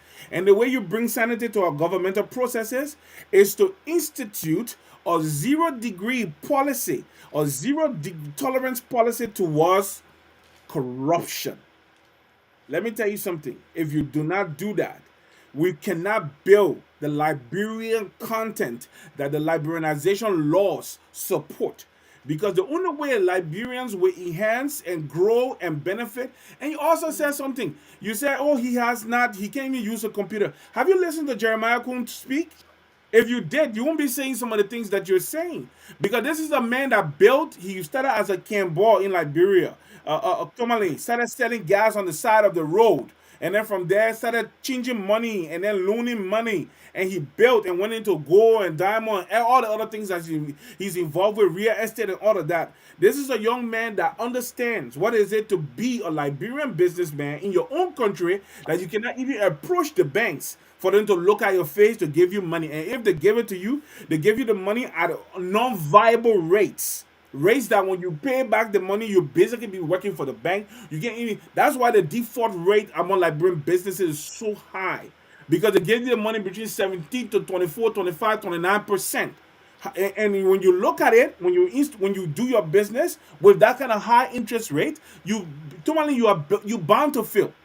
You're bound to fail. But they give the when the Lebanese and other people go there, they give them more favorable rates. Okay? They don't even look at the history. Somebody like Jeremiah Kuhn that started from Cambor, that amassed wealth, that have built stuff with his hands. Yeah, Josiah Yimabaka is not a businessman. He has been a civil servant. We agree. But that's why when you find running mates, you look for people that will complement you in the sense that will bring in something to the ticket that you do not have as an individual. So all that you said, when you talk about tourism and all of that, agriculture roads, let me tell you something. One of the pillars of Josiah Yuma Boka's plans for to turn Liberia around is agriculture. I would you back. Something is important that we check some of the fallacies. I think it's necessary for the conversation and the education of our people. Let me say this again: 43 years in government, there is nothing that shows this vice president has what it takes to drive the Liberian economy. And you see the joke. Now, I'm not gonna beat on Jeremiah Cohn. Yeah, he works in Tani, he built wealth, whatever it is. But you think a man who sold gas out of a can understands what global economics is to drive competitive economic on a global scale? This is the biggest joke. Another fact I want to check. You know why Doe was murdered? Doe died because the Green Revolution failed. The bulk of Doe's bet, the gamble that he made, was on the fact that going back to the sword, the Green Revolution was going to be his way to drive economic success. Samuel Doe died because he never gained the type of economic traction, and that opened a new door for those people who were against him to take advantage of it because of the harsh economic conditions. I'm glad that Mr. Tule mentioned the Green Revolution. Guess who was actually in charge of Doe's Green Revolution? Former Vice President Joseph Boyka. He was the face of Doe's Green Revolution to the Liberian Produce Marketing Corporation, the Ministry of Agriculture. The president, the former vice president, did not produce enough to gain economic traction to the point wherein the United States government wrote a report that I forwarded to Dr. Henry Peabody saying that throughout that period, it can confirm there was massive embezzlement and monies poured into that particular sector to aid those green revolution. Those are the facts. So pray tell me, how are we going to drive economic success? How can we drive economic success in a globalized society wherein nations are looking at economics from a globalized scale? And we say that a vice president who does not have what it takes is going to drive that, and the running mate that he has, who sold gas out of the can, even though it was wrong, is going to go ahead and now become this global guru that's going to transform our body, our economy in that country. I think it's far from the truth, and it shows why these guys are struggling to sell the message of change, because the vice president isn't changed. Joseph Numa Weah Boyka is what we're seeking to replace in George Weah, and we cannot fall for that. I just wanted to add that in. That when you finish, I can come back in because yeah, I don't want it to be just between he and Matt. But before you come in, let me say something. I would show this guy something. Paul Kagame did not was sent to school by what's his name? The present president of Uganda. What's the guy name again? Museveni. Museveni. Museveni. Museveni sent Paul Kagame to the States to go to school. All right, he did not end his education because of what happened back in Uganda with the commencement of the RPF struggle against the Rwandan government. He came back, went in the bush to fight war. Today, he's one of the most progressive leaders. He did not come from global financial institutions, but he understands how things work. Duke, let me tell you something today. Let me tell you something. We will look for people who know how to build. I will always say this to you: working in as a civil servant or whatever in international financial institutions does not mean you have the capacity to build stuff. We look for those who know how to work things, who know how to create wealth out of nothing. Okay, because Liberia, we have to go back to the place of being industrious. And I will tell you something: agriculture, you don't need a president to do that, but you need something, leadership. And I mentioned something that I see you have no counter for that. And I said the only way we can transform and set our nation on the right track is through agriculture. First and foremost, I will before I let Dr. Peabody come in, you stated something. You said one report in America found that I don't know if he was named. Was he named in the report? Duke, I want to ask you this question because Read the report. As somebody who represents the former vice president, you have to be informed when it comes to these things. And you don't ask me. I provided a copy. Go oh, ahead and come read. on, come on, Right? come on. Let's I say want that. you. Also, Listen, go ahead, I man, have the because right to ask you you. just made a point for man. I love this No, conversation with you hold guys. on now. Hold on, hold Go on, hold ahead. on. Go ahead. When I finish talking, then you can talk. Go ahead. Listen, Go ahead. listen. I'm about to provide a Jose Yuma teaching moment Boga on was this show. administ. Go Hold on ahead. now. No, go When ahead, Jose Yuma George. Boga left FPMC local and went to FPMC national, he did not stay long in that position. Go Maybe ahead. that report you are talking about, I'm going to read that report. You can't It was address a either report who, based upon Tomalin, I can't assumption of remember, fallacy but because you have not read it. between, hold on now. Between Mata Sandolo Bele and Macron Dapo, who was at FPMC? Sandro Bella was health. The Dapper was at commerce. Then who was no before she went to commerce? So one of them was at LPMC for a very long time. It was LPMC. Bro, Nana Bella, there were three women in that were Because I very know I know Alita Johnson was at LPRC. uh-huh. Sandro Bella was at health, and McCloud Dapper was at Okay, commerce. then it was Dapo. I think it was Dapo at LPMC before she went to commerce. Okay. Yes, I think it was Makula Dapo at FPMC before she went to commerce. But I will verify it. Those times are long gone and we have forgotten. But one of those three women was at LPMC and she caused a lot of trouble there. Was There were the a lot of vice president issues. at LPMC in the 1980s? The vice president was there, but for a very Okay. short period. Thank you. Because All from right. Thank you. FPMC he went to the Thank you. hold on now. From FPMC he went to the Ministry of Agriculture. The Okay. person, the person The who agriculture minister was included in that report as well. Oh yeah, but he didn't stay as long as anybody would So, think. so The the mean minister he want to had a say, minimum. He had to and be then involved at the bare hold on, minimum in terms of hold corruption. on, But hold you on, dude, agree hold that he on, was dude. there, so his tenure was I agree actually he was included there, in the report. but this is Okay, what you that's we'll said. clear it now. Hold on, We'll dude. clear This it. is what you said, which was very farcical. You said it was because Doe did not did not grow enough food. That's why Doe was killed. That's a fallacy. Doe was killed purely because of regional politics, political issue, and few persons, the same regional thing, people from a particular group of people who felt that they were supposed to be in charge of Liberia, put together dossiers, used their influence, got the international community to support what we had. They used the conflicts from the Nimba raid issue, the division between Samuel Doe and Kurumpa and all those who ran away after Nimba raid to raise up an army to come against Doe. It had nothing to do with economics. It had nothing to do with food. Nothing. The invasion in 1989 was purely based upon the greed and the dissatisfaction of a particular section of our populace who felt that though did not deserve to be president of the Republic of Liberia, they will come and remove him because they did not trust though to run free and fair elections in 1990. That is solely the base for the issue of our war in 1989. Nothing else. So that thing you just said is wrong. Correct it. So, but I will before that come Okay. in. Let me just say this. Let me say this. Let me say this. I am not saying that your report is not accurate. I will read the report and I will look at it because the report I've always knew something that many reports are not because somebody issues a report means that we should just sign off on it and say it's 100% accurate. We will look into that report. We will vet the report in terms of the timeline. When was Joseph Boakai at the Ministry of Agriculture? When was Joseph Boakai at LPMC? And what did the report? What are the specifics contained in the report?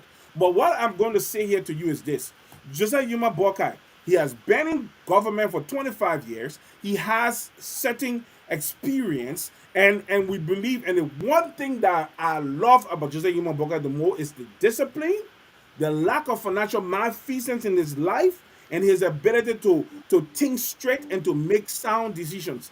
Tomalin, you guys were here yesterday. You had a chairman here yesterday, and the chairman was talking about how Yombli was frustrated and whatever. Do you know how strong you had to be a man to say Yombli will not be my running mate, but Jeremiah Koo will be my running mate after Yombli all that Yombli did?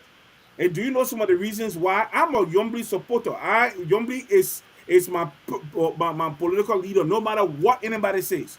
But it takes a man to make that decision. You can vilify him, you can say anything you want to say. There are reasons why he made that decision. I would stop talking for now. Well, Tell me yeah. quickly, 1 minute. Let me just say this quickly. You know, the ticket of Joseph Yuma Boakai and Prince Ward Johnson, they can continue to defend while we put out the facts. He just mentioned Rwanda. You know why Rwanda is successful today?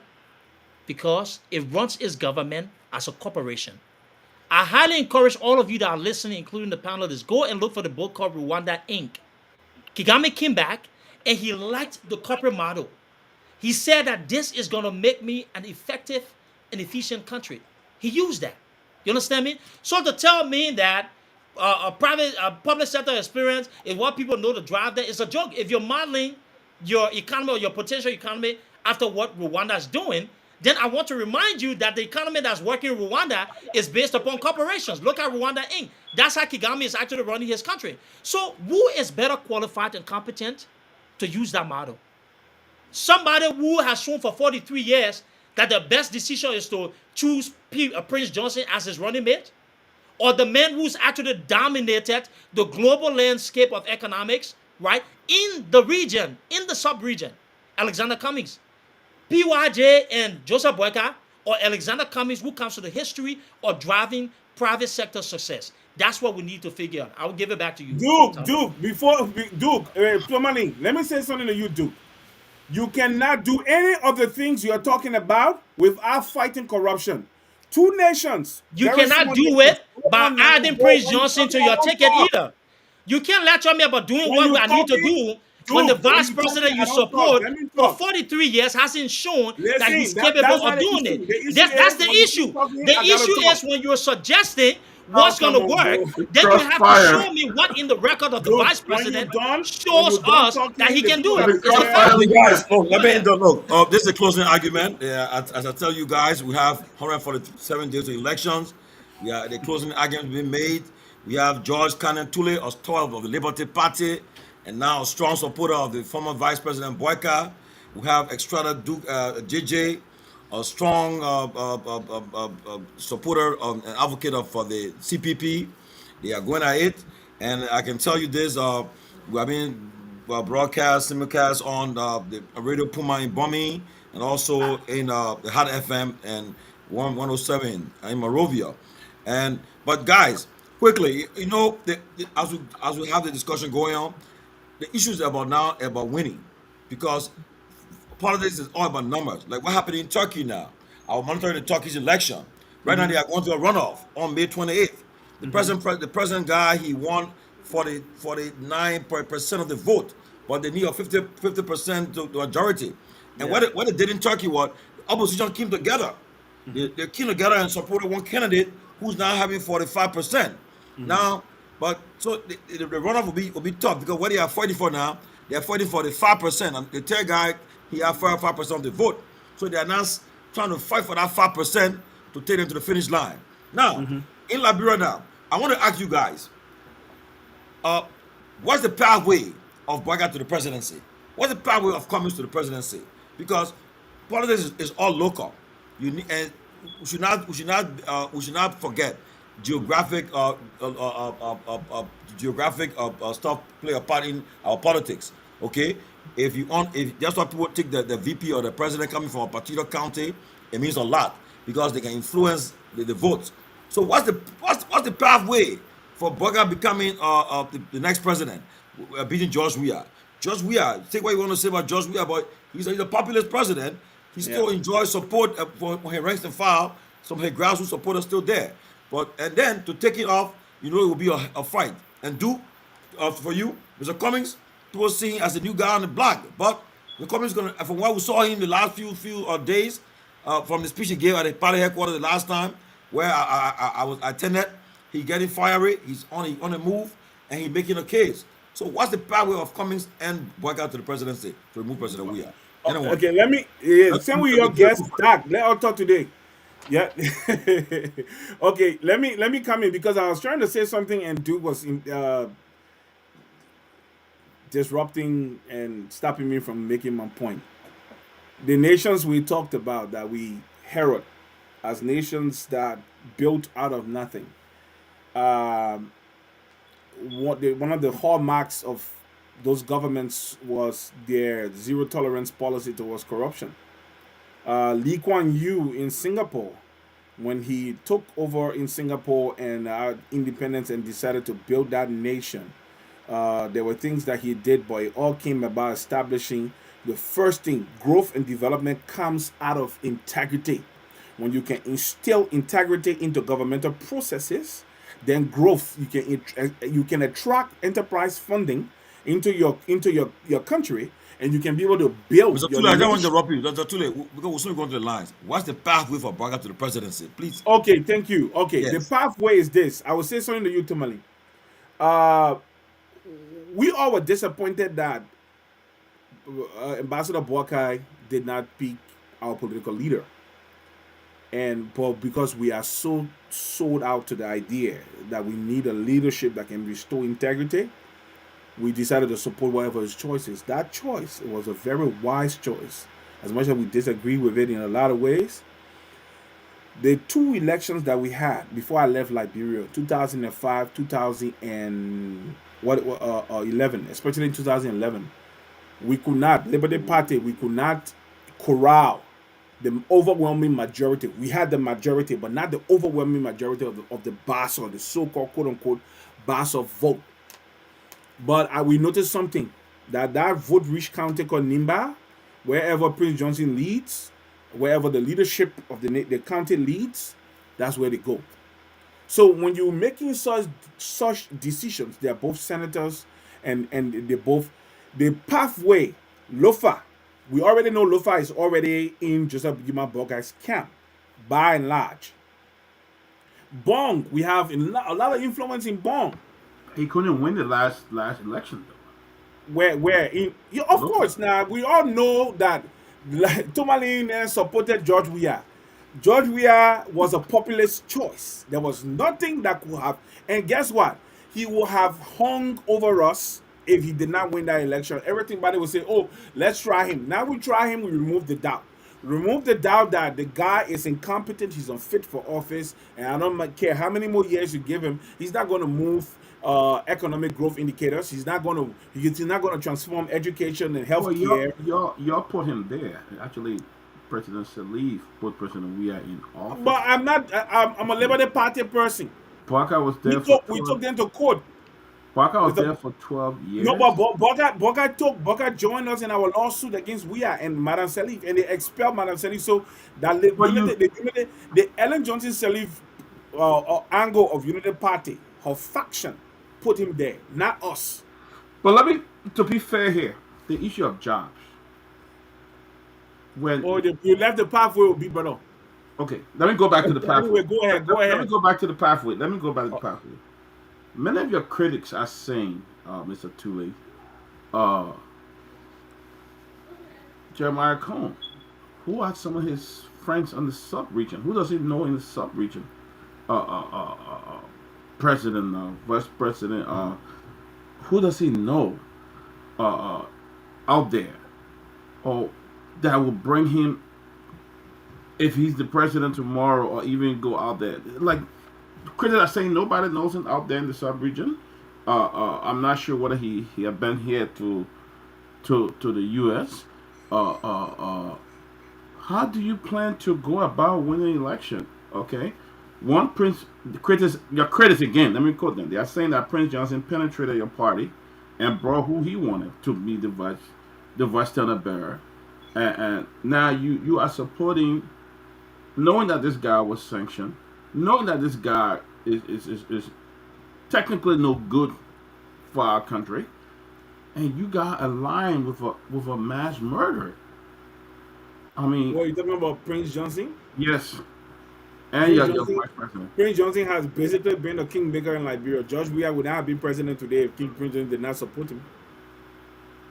So let me say I this don't to know you. about that. I don't know No, about that. I I think know George about that. was just popular. I know about that. I'm telling you today that we have we have not brought closure to the issue of the war. And I will say that to you again. You cannot find anybody else from somewhere else to come and be a part of our Liberian processes. The same Liberian people who have been involved in corruption, who have been involved in governmental processes, are the same people you're going to be dealing with. Give you a common example. The comments you backing for No, today. no, I'm not. I'm just asking. Okay. Asking. Sorry. Okay, but Tomalin support him. He calls Musa Belete the most what the word he used yesterday. I But can't he's the remember the most word. powerful chairman. I The mean, most powerful chairman. he The is. most powerful chairman was just indicted, and the indictment was upheld by the Court of Arbitration for Sports. Oh, Okay, that's not talk that. about, hold Joseph on Boca now. was indicted in the U.S. government report too. Why are you not talking about it? Until you can bring that thing with Josiah Yuma Boca name in it, Oh, you you're did, just talking fallacy. did you? Okay, I already presented no, but it. yeah, but presented to me. I will give you my email so that I can see your report. Because that report, I just believe is something farcical. It doesn't resonate. And you mentioned Edward Kennedy, doesn't make sense to me anyway. But anyway, we'll leave that out of discussion for another day. But to Doc, Yeah. this dude guy always like to segue into something else. The reality here is this: Joseph Newman Boakai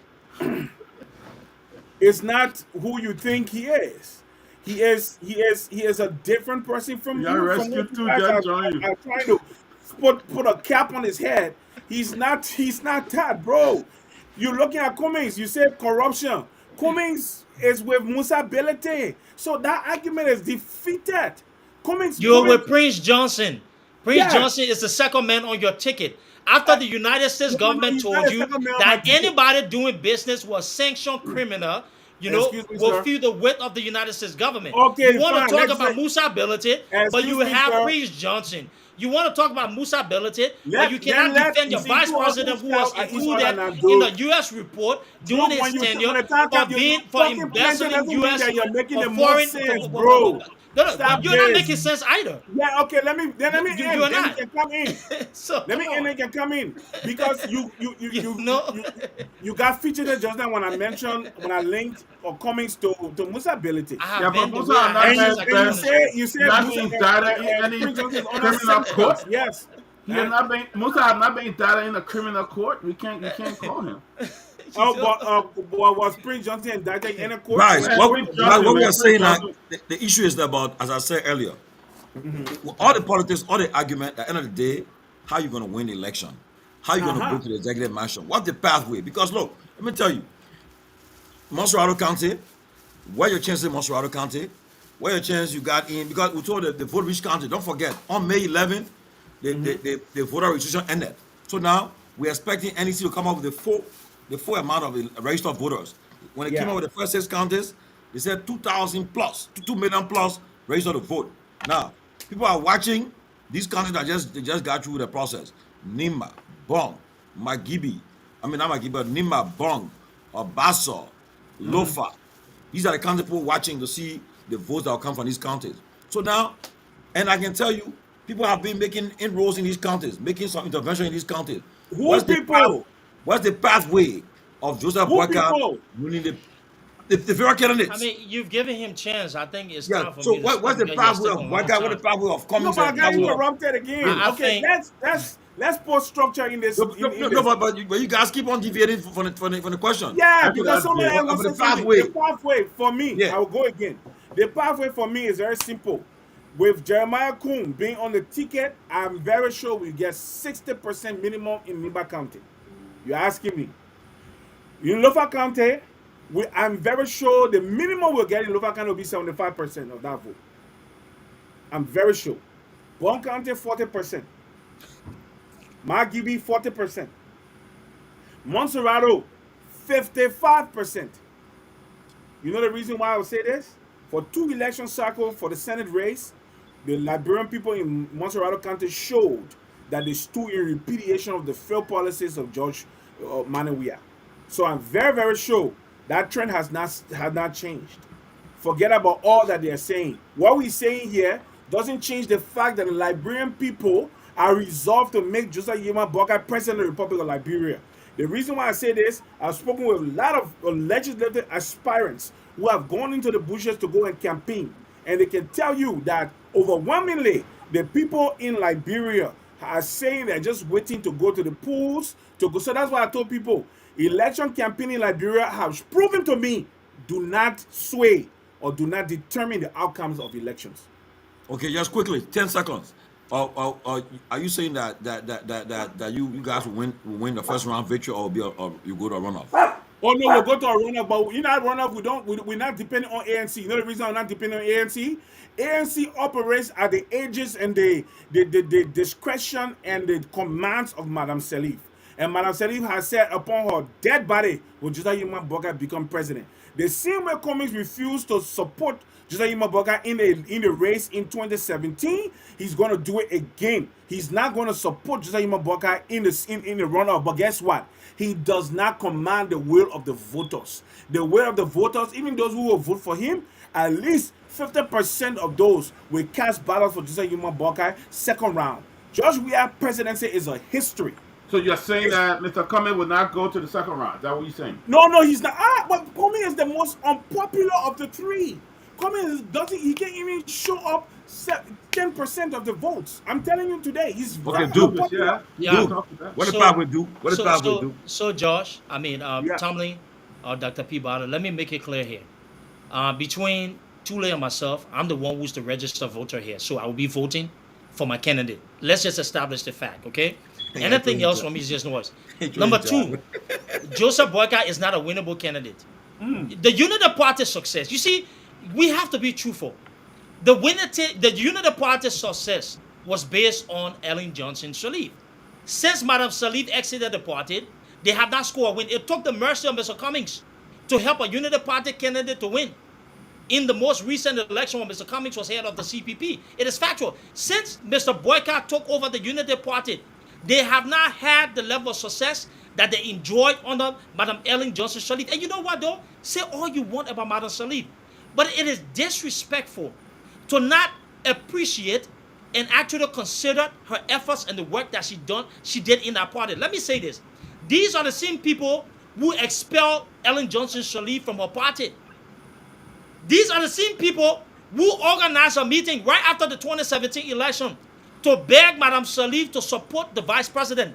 There's been several instances and pictures wherein the vice president, along with the former chairman that they removed because of tribal politics, went to Madam Sirleaf to beg for her support. I guarantee you, if Ellen Johnson Sirleaf stood up today and said that she supports the presidency or the campaign of Joseph Boyka, majority of these individuals will be lying to the feet of Madam Sirleaf. So I don't even take them seriously. But yes, the pathway. They ask you a common We question. have What is the put, pathway we you have go? put, Oh, what a place to Tomlin, be.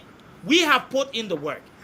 I told you here when I came, the first thing I said, The ANC and the CPP have invested in an aggressive grassroots campaign. I can speak because I was in charge of the mobilization efforts that we put in. We put people, young people, in districts, in the counties. When I went to assess the county structure, I saw that the ANC had the most in terms of structure in these counties. The Unity Party does not even have structure in those counties. So I think winning an election in Liberia is going to Structure be doesn't a mean vote. combination of the work that we've put in. But let me say this: the Bassa belt is going to fall to Cummings. Let me just say on the show here. Number two, Mr. Cummings is going to win Monserrato. In Lofa, look, Vice President Boyka has actually tinted his relationship. I know about Lofa politics because the former Vice President relied on my grandfather in Lofa County, Chief Falakwe Buno. Let me say it here. Thomas Fala, North in Nabuno, have not taken advantage of that relationship in Lofa County. George don't know about Lofa politics. Go sit down. I will tell you this. The last election, when the vice president went and raised his candidate's hand in Lofa County, he was massively defeated. Look at the facts. This is a former vice president who won over 80% of the vote in the general election. How do you go from winning 80% to carrying or losing candidate in Lofa County? So Lofa County is going to be up for play. But I believe Mr. Cummings is going to win the Bassa Belt. Mr. Cummings is going to win in Monserrato County. I do know for a fact that after all the work we've done and the resources that we've invested in an aggressive mobilization campaign, it's going to pay a huge dividend. And the ANC will be in the second round comes October. You should. I hope you can get Panadol because that day you should take Panadol because you'll be very frustrated. You're not a voter. I'm a voter. You see, I'm a registered voter. You're talking on social media. I went to support my candidate.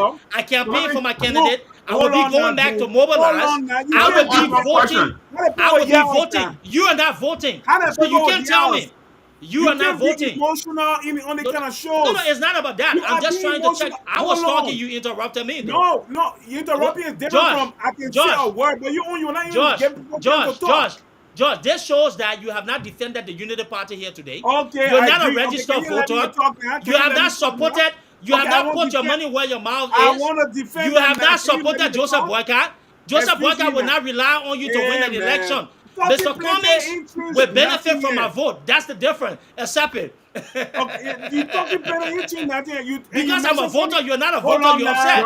Hey, Tomalin, you can't get protected. Mr. Tule, you interrupted me. You cannot be protected. You are protected. You are protected. Let me welcome Jackie. Let me welcome Jackie. Madam Jackie McCay. Let me do I'm coming. I'm coming. Respond to you before you go. But man, you already talked about that one time. You interrupted me. That gave chance. You said, so let's give chance to Jackie and let her speak. Please. You say your father was what? Your grandpa had Chief Bondo. I will not talk to you about Lofa politics because you know nothing about Lofa politics. If you want to talk Lofa politics, we'll talk it off air. But let's go to the issue here. You don't have any knowledge of. I'm a registered voter. You're not. Let's establish that fact. Excuse me, You're not.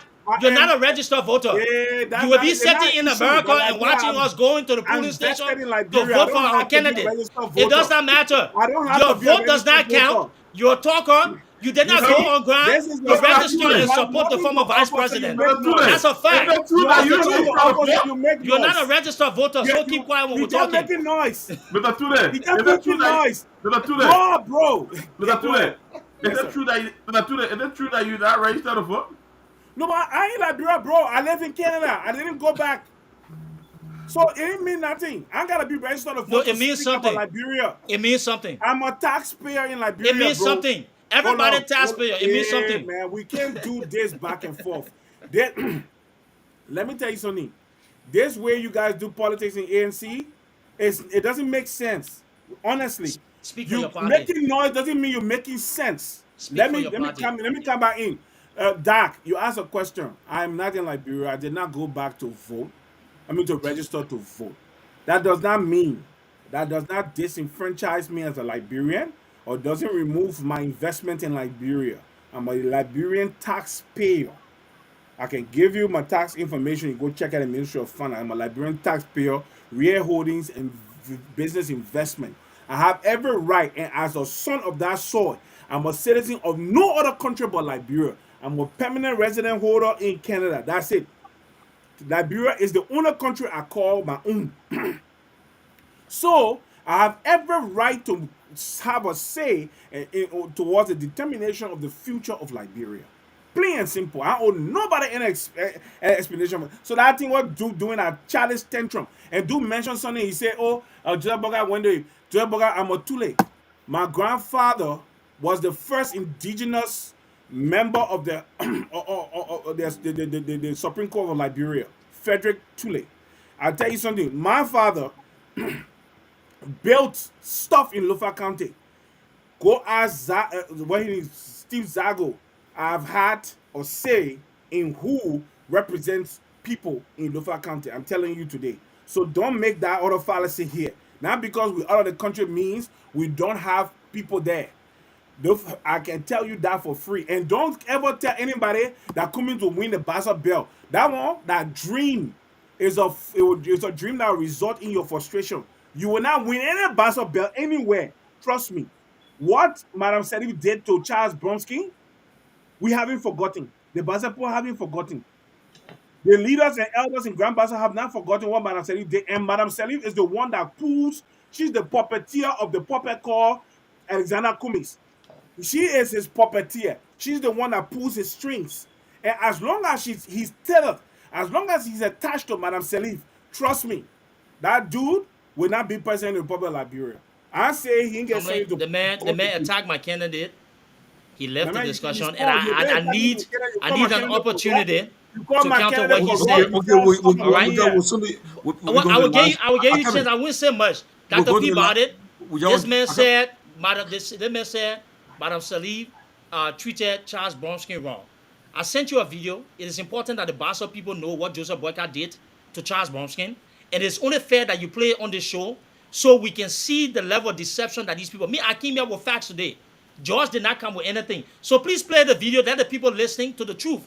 What Joseph Boyka said to Charles Bronski that pushed him to make this particular video, to actually talk to the Liberian people. It is very important because when people are coming, trying to seek the Bassa belt, because certain individuals went and took money to compromise the interests of the Bassa people, we must provide the facts. So Dr. Peabody, the onus upon you to please play that message so the Liberian people can listen to the truth.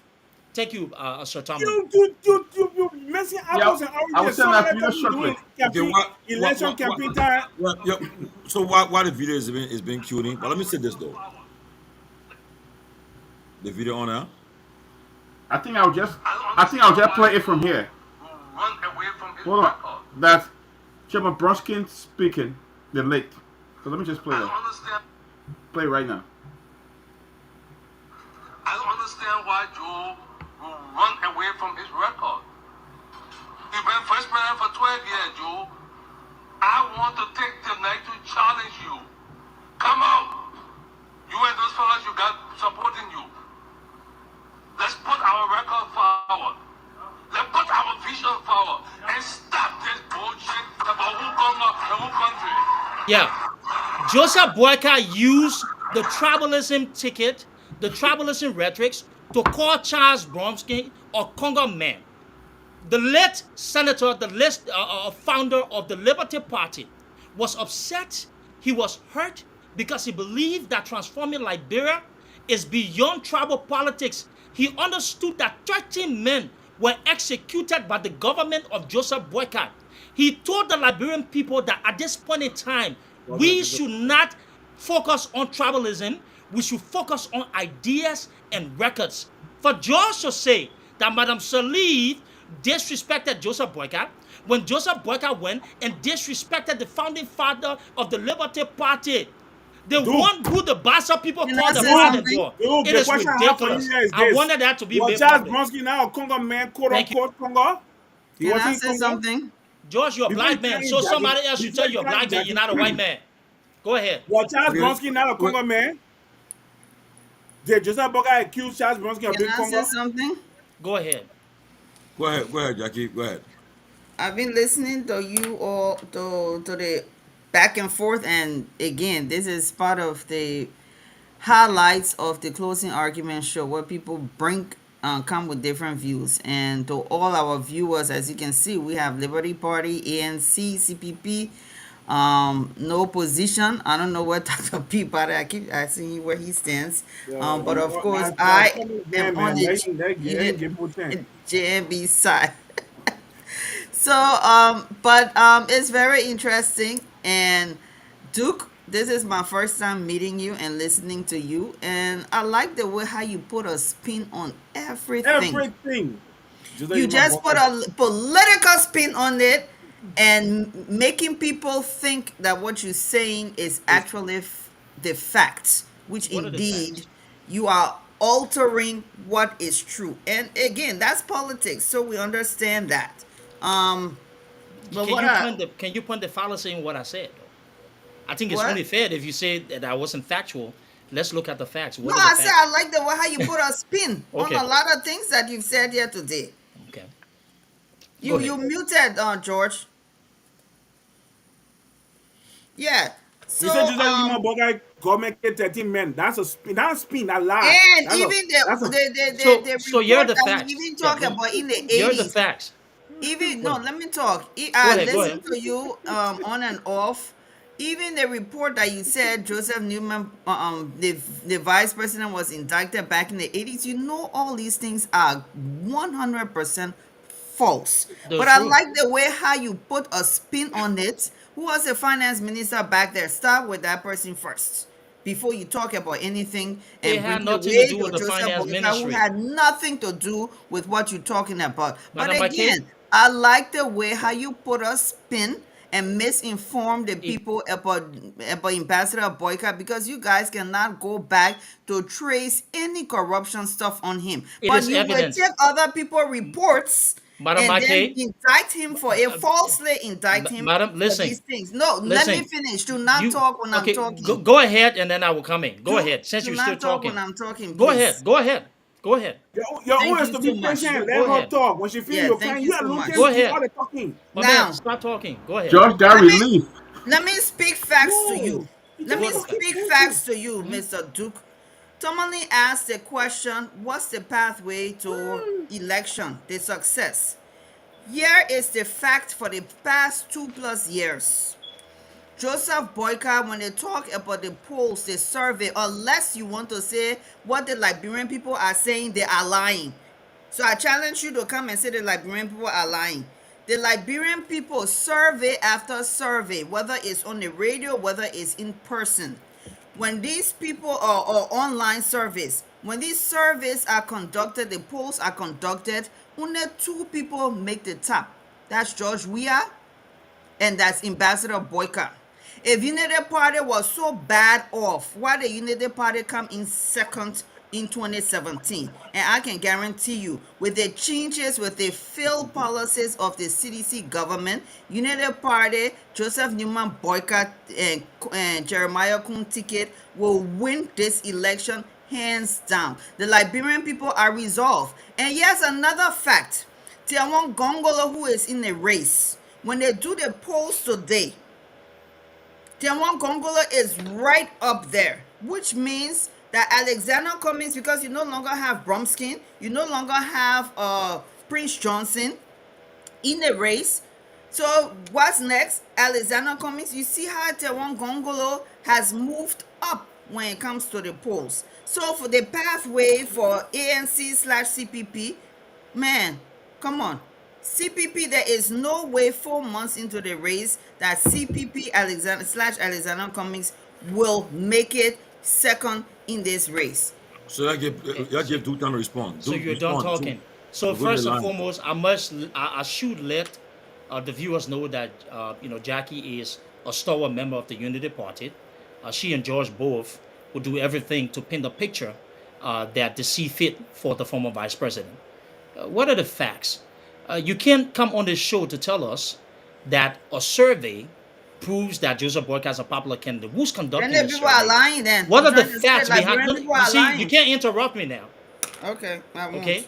you can't come here and tell us that we should believe in the survey. Jackie, have you even registered to vote? You probably haven't. So let's start from there. But I I got was on the ground. 30 No, plus no, people to register one, to one vote. second. I have more than 30 plus people. You I've asked me run, a I've run question. an accelerate before going to Liberia to register of more than thousands of young people, Bone County, Bummy County, Monserrado County. The records are on social media. Go ahead and look. But I didn't think that was good enough. I needed to go on ground. So let me tell you, beyond the poolings on social media, the harsh realities. The harsh reality is the people cannot distinguish the former vice president from the current administration. Those are the facts. I was there. I provided video of me in the markets as of recent, Douala market interacting with real voters. So I don't need opinion pools. I am the primary source because I engage actual voters, and guess what? I'm registered to vote as well. In addition, let's go back to the records, right? And you talk about me spinning things and not talking the truth. Look, if you want to be truthful, and if you've taken your time to read the report clearly states that during the tenure, the period in which the former vice president was part of, the United States government said there was massive embezzlement. His tenure was on the record, was under question. So why aren't you guys talking about that? Is that a lie? It's not a lie. I didn't say You that. are It is lying. written in the I am report. telling you today that It you are is written lying. I in will the not even report. qualify You it. have not It's a even No, read the lie. but George, report. George, You see, No, so no, that no, was the Joseph, you have one. been Now he's interrupting me interrupting all me. along. let You him said respond. He's you said interrupting I'm me. kind of interrupting He's too now. interrupting me. He Okay, is, No, good. no, he no, is, too So, late. so, Too late. he is We'll let the being, man he is talk. being, he You is have being time to Get a man respond. chance to talk. intentionally misleading. so, Too late. And so Let in let let, him other words, talk. that let is me a also say lie. this. It's being, Let me lying. also Too late. let, Too late. Let Gage to speak now. You respond. let, Oh, Tell us but the that. man let been me interrupting me. let me No, also no, but say let, this. let, You tell me anything. Let me too late. Then Let him I also talk can't now. now. I can't talk and you let say me that. also say Can this. speak? No, Let the me man when I also speak say and I'm this, kind of right? interrupting and So let what him I will know say to how you, crazy when it she sounds said Too late. since before Too late. You have time. Too 2017, late. You I have start when time. she talking. said, Too late. You have Okay, I'll time. let him You have talk. when time. she said since 2017 that the vice president has been this kind of dominant force, we look at the facts. Since Ellen Johnson Sirleaf exited the Unity Party, the Unity Party has been nothing compared to what it was prior to The 2017. What United are the Party is facts? better. What are the facts? The facts is every candidate, majority of the if 95% of the people that ran on the Unity Party ticket under the vice president, they lost that election. The most that they had in terms of electoral success was under the leadership of Mr. Cummings doing the CPP in Monserrado, in other places as well. Then they go under the vice president. They went into Grand Cape County, and Vlapa, what her name, lost that election after the vice president in Lofa County. The vice president, this is supposed to be his dominant area. He went and raised the hands of a candidate. This is a man who is politically strong. His candidate got walloped in Lofa County. Your So candidate did where not is win the this? county he's Where coming is from. this? Where is this? Your, Where is this your electoral candidate success? did not win. Where? Your How candidate did can not win the you? county he's How coming can from. You you making noise. criticize? Come on How in. can you say that the vice Okay, come on president in. That is man a strong Let political me, candidate when he does not have the Too record? one Let thing. the man. Let the man land. He Let him does land. not You Yeah, have have the to let him record. talk. I was So, saying that time for me so to I talk am now. not the No, but one. you're coming. We have So, a few more minutes to go to the line. That We way got a you few more talk. minutes Okay. to go to the phone so, lines, Man. though. so when we're speaking about I need to the come in. truth here is there's a record that indicts the vice president in terms of his tenure as LPMC. They need to be False. truthful, okay? In addition to He's, that, the record he's just shows playing like that post Ellen Johnson Sirleaf, a tape the recording vice president is not a strong on candidate. loop. And in addition to that, there's no survey Okay. that's going to be real than the actual interaction with voters in Liberia that shows that the vice president is a strong candidate. This is all Facebook propaganda. Okay. Okay, Cool I point. want to say Okay, one thing Jackie. when it comes to the country conquer stuff and Charles Bromsky's statement. Just because Charles Bromsky said it doesn't make it a fact. I'm saying it today. Joseph Newman Boyka is not a tribalist. He never was and he never will be a tribalist. If anything, this man is very diverse and he believes in diversity. Okay? Now, you talking about JMB. One thing that is very good when it comes to Alexander Cummings is a hostile takeover. And he understands that word too often because of where we know he's a corporate That's baby. why their politics is not. Unlike JMB is a public servant and has been a servant, and that's one skill you cannot take from JMB because Alexander Cummings does not have it. You talk about he's good at a hostile takeover. The problem in the Liberty Party today is coming from Alexander Cummings, and let's talk that fact right now.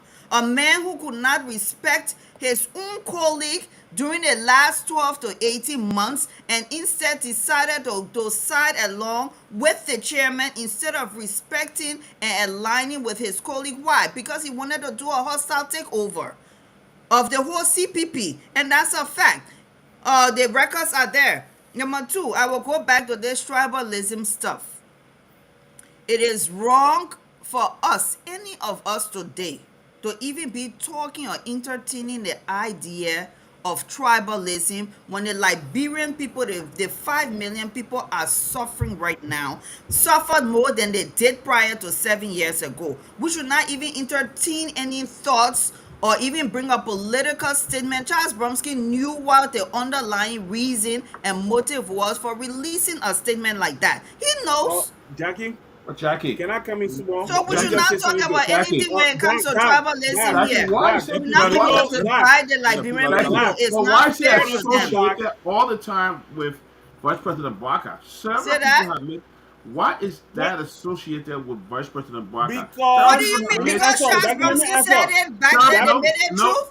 Jackie, let me That's the answer. one that said it. There Did you is hear? Did you listen. hear the VP from his own mouth? Show me a recording where the VP talking about Several people tribalism. have made Just show comment it about to me. that. Just Several stop Oh, people this have okay. made stuff, comment man. Jackie, about Vice President can I Just come in Barker. small, stop it. Jackie? Today Several is people. Madam 2023. I don't want to hear Madam anything McCay, about tribalism. We are Jackie, Liberian people. Jackie, Let's hold on focus small. Let me on what come the in. Liberian people need Let me and stop talking about so country and Congo.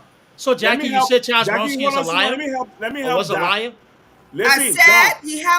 he did not tell the truth. Just show me So the so recording. you're saying that the He did founder of at the Liberty time, Party, the whatever he Bassa said, People's Pride and he Joy, is a knows. liar. That's what Look, you're saying. I On got behalf of Bassa the blood in Unity me. Party, you're I have calling Bassa the late blood Charles in me. Bronskin a liar. So you said I it. have You see, Bassa blood in Unity me. Party people says That that was a Charles political Bronskin spin. was a liar. This is what they're saying. You This is the saying it. politics. You They're saying calling the it. founding You father are of saying Grand it. Bassa, the Or one you who did saying all it. he could to bring some sort of life to the Liberty Party. You On are record, you're saying calling it. Charles I, Bronskin a I liar. didn't This is say sad. he is This a is liar. wrong. You I are don't care how saying we The it. woman disagree. gave you Internet. You chance to cannot talk, and she's discount talking, a man's interrupting her, opinion. and The somebody is fact saying that you he want to restore. stated in the Just keep using quiet until video somebody evidence, it is can wrong. restore You don't call Charles Bronski a some sense liar, of dignity especially here. on national radio. That is You the wrong. one calling We him have a to go liar. I'm above that. not. That's what Okay, you I guys, said. never guys, say You he's gotta, a you That's guys, what liar. gotta you take guys, it, said. take over. we This gotta go That's to guy. the what you line. said. Isaac, But Isaac, the gotta statement take was some not calls. correct. The statement he Isaac, made was not correct. Isaac, gotta take some calls. I Like should go to people the want to phone call you. line, but this is Gotta go to not the phone only line. coming from Charles Bronskin. Several people have made comment like that. Peabody, several people doesn't make it Okay, right. You were Peabody, here. can I say Wait, something? George, Jackie, hold on, someone. Let George, me wait, call let me someone say now. something. Isaac George, comes, Jackie, so hold as soon on. as he comes, we'll go to the Jackie, line. hold on George, 1 minute. George, wait, no, George, hold on, hold Just on give me one 1 quick minute. second. I Do will you lose know my train of who thought. was the chief of office staff for Joseph Yuma Boakai? Who Who? was his chief of office staff? Go to if you went to his office, you did not see a reflection of Lofa County in his office. His chief of No. office staff was a seditious. Steve, I think Steve Steve Quia or Quia. something. Steve Quia. Yes, he's a sedition.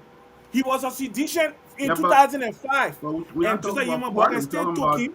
travel lines. Hold on now. To tell you, the man wasn't even partisan. Just stop these He wasn't untruths even about partisan the in the man, first place. about the ambassador, Tomalin, the former VP. Tomalin. We will Yeah. not There was a tolerate man, that. Tomalin.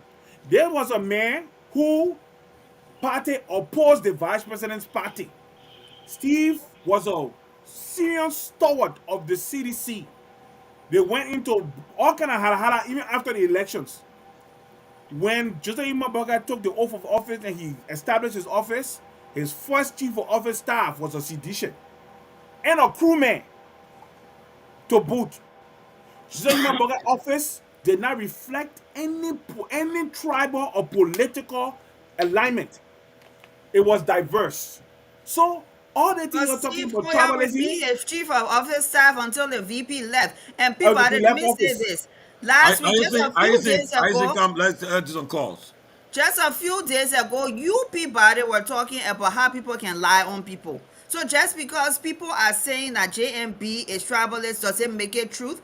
Is there a Well, statement anywhere that said he was? I So said let's stop several this people game. have made that Dr. comment. Peabody, That's Yeah, but they Tomalin. made it doesn't make please it play true. the It's video for not the true. I people. am telling you, Isaac, it's not We okay, have true. It evidence. is false. guys, we're taking some calls. I'm, That people want I'm to call not saying it. true. I just said So, why Folks, would we got to go to the phone Go to the lines, lines. They and like so they we got want to go to to you the guys. phone They're making lines, having and a so you're fierce debate watching here. the closing argument We on shouldn't be talking KMTV. anything tribalism at this time, 2023. Let's go We to the are You call. all guys Let's go are to the saying call. it, Liberians. And not me. so You guys are saying the it. call on the We are show all tonight, Liberians. Guys, we'll go to the lines, guys. They got the debate getting intense. You know, there's the closing, making an argument. So, I'm running for the AJ. Let's go. 0775 60 3360. 077560 TDTD 0886 08060 TDTD 60. All right, the numbers to call on the show tonight on the closing argument. Good evening. Evening. Yes, good evening. Very much. My name is T. Patrick. I'm coming from Sokole District, 4 Maserado. And let me say things to our mother and our big brother. And people, we on the ground. If Alexander feel that he are winning election or he will win Lofa Kante, you wait and see for October 10th. I think on he lost opportunity already. Like he was saying now, man, we know what that trick. Joe Parker has worked for the past years, and we know what the old man have been doing for this country. You know what? Sometimes they can say the old man score an opportunity and other things. What have they doing for this country? This is a man who has been so persistent and consistent with the Liberian people. He went on a door as minister for Mission Agriculture, and he made Lofa Kante to become a bread basket and feed the entire Liberia. You know, sometimes they can't speak about the past. Oh, no, the old man can sleep, the old man is sick. But however the case is, what will be with us until we can make him a rescue one so he can rescue this country Thank and you. then our youth and Liberia go forward. Thank you. Thank you, T. Patrick. Thank you. Good evening. Good evening. Yes, you're Good live. evening, sir. Yeah, go ahead. You're live. Yeah, one said that I know what he's listening. I know no joint like Hello? Yeah, hello? Go ahead. You are live on the radio. Go ahead. Yeah, the joint that way about all that when we're not serious to do his job. Okay, it seems that. Good evening. Go, Yes. go to the main power campaign, Zulu. Yeah, you are live. You put down, what see people are. Okay, go ahead. Yeah, my brother, it's not so laughable and funny. Who's on the trouble put that job and make a phone to do community down? And who's on the people in there? I want to go people. So they're not trouble. That's you know, we just come on the social media stage, you know, but that get no heavy window, you know, that nobody will let 2017. So all the people in London are in our house, what are they all that thing? All of they are in our house, what are they all that thing? That's a woman, all in London, that's a 17. You can see all the people are in the United Parliament, what are they all that thing? You mean, there one paper, okay? So I don't want to before. What's that? Put me winning. I thought about to say that. I had to come up, but I am the one who will say that. Let's see. I can go.